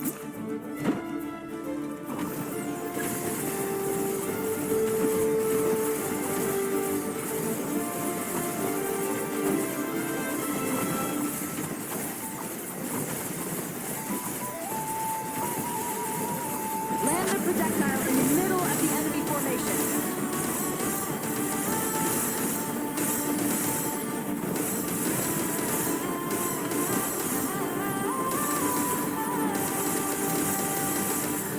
Nice guiding. Well done.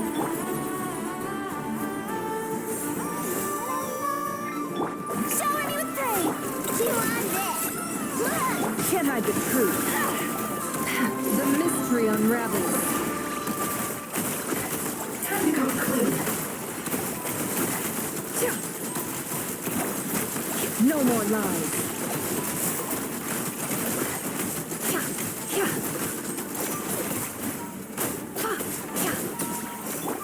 Yoo-hoo!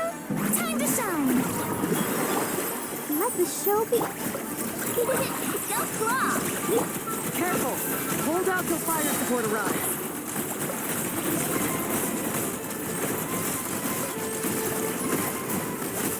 Can't hide the truth. Fire support ready. Select a target.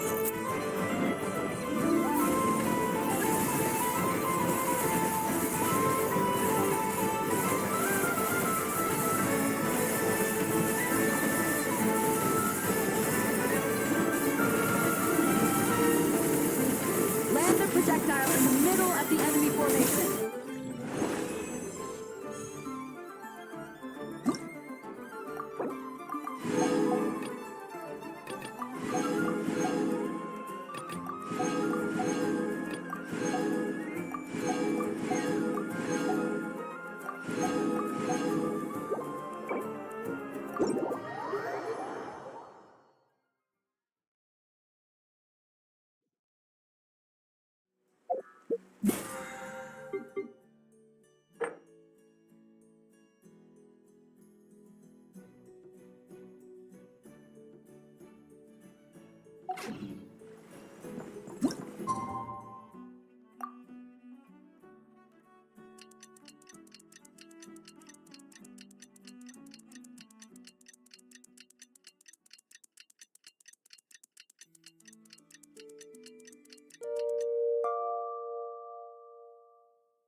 What do you think they did with Ashvapati in the end?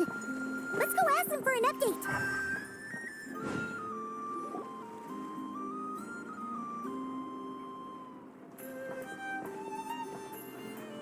Great! Everyone's in one place. Now that we are on the other side of this incident, I suggest we put any remaining questions to rest here and now. The Voynich Guild won't be responsible for any disputes remaining after this meeting. Understood. Well, there's been no serious harm to me or any of my compatriots. And with the arms dealing operation closed down, I've achieved my strategic objective. I'm happy to let the Fontaine authorities process the culprits from here on. I appreciate your flexibility. I'll need all of them in my custody to proceed with the case files. As for you,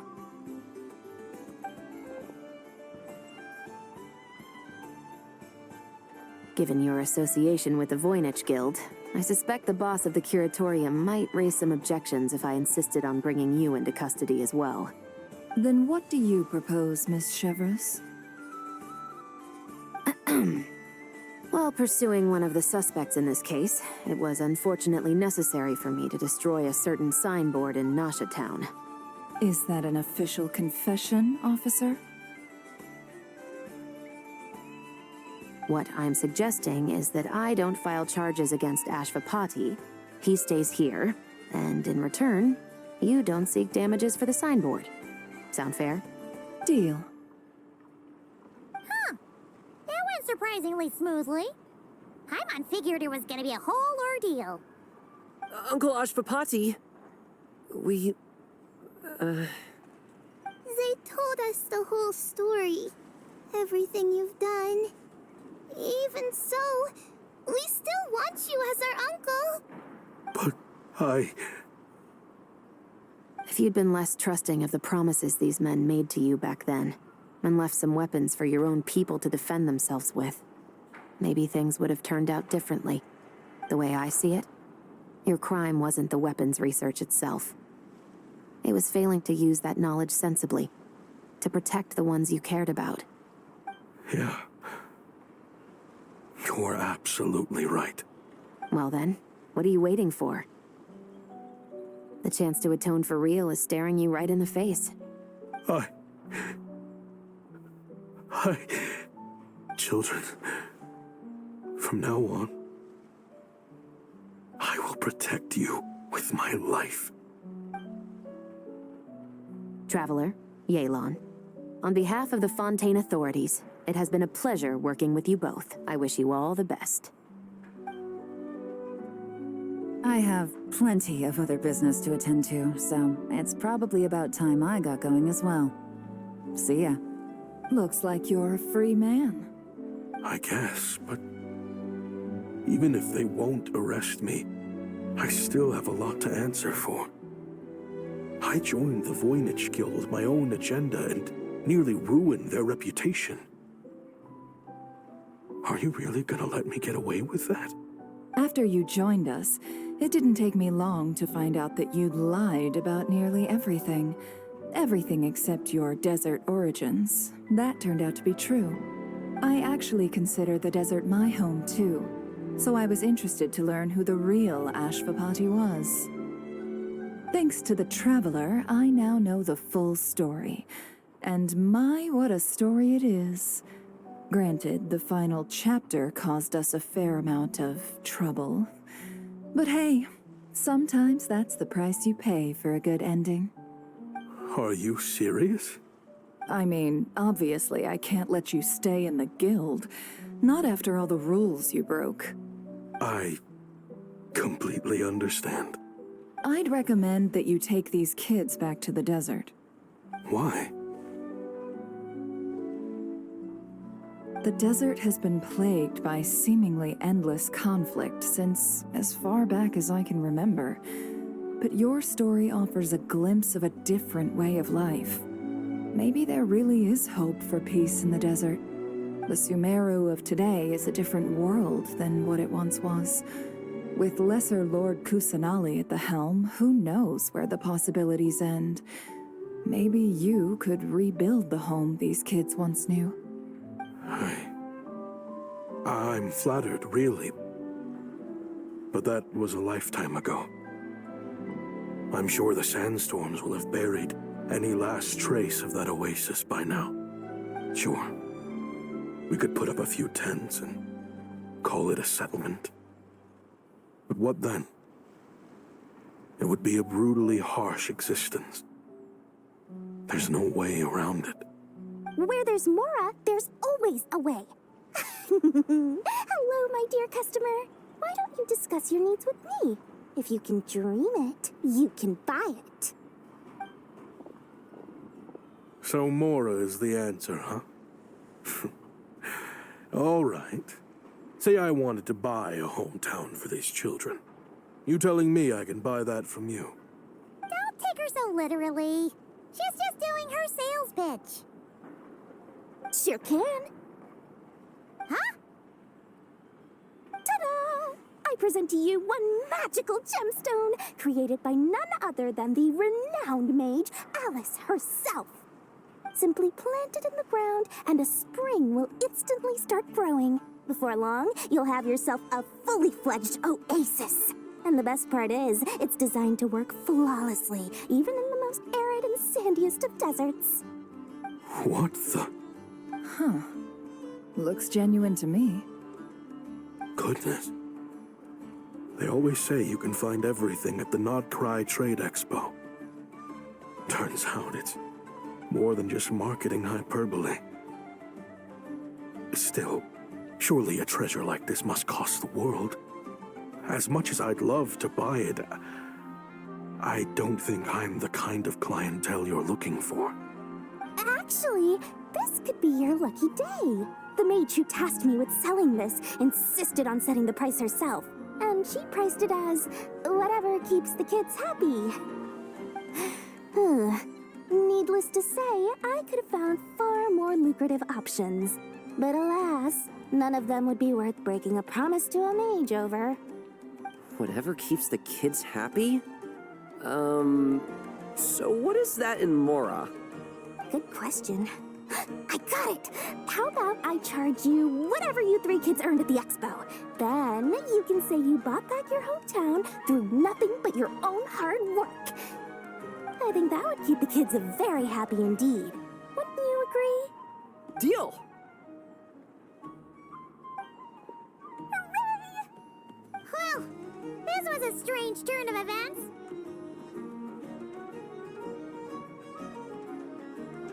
I think it's safe to say that this was one of the more memorable trade expos.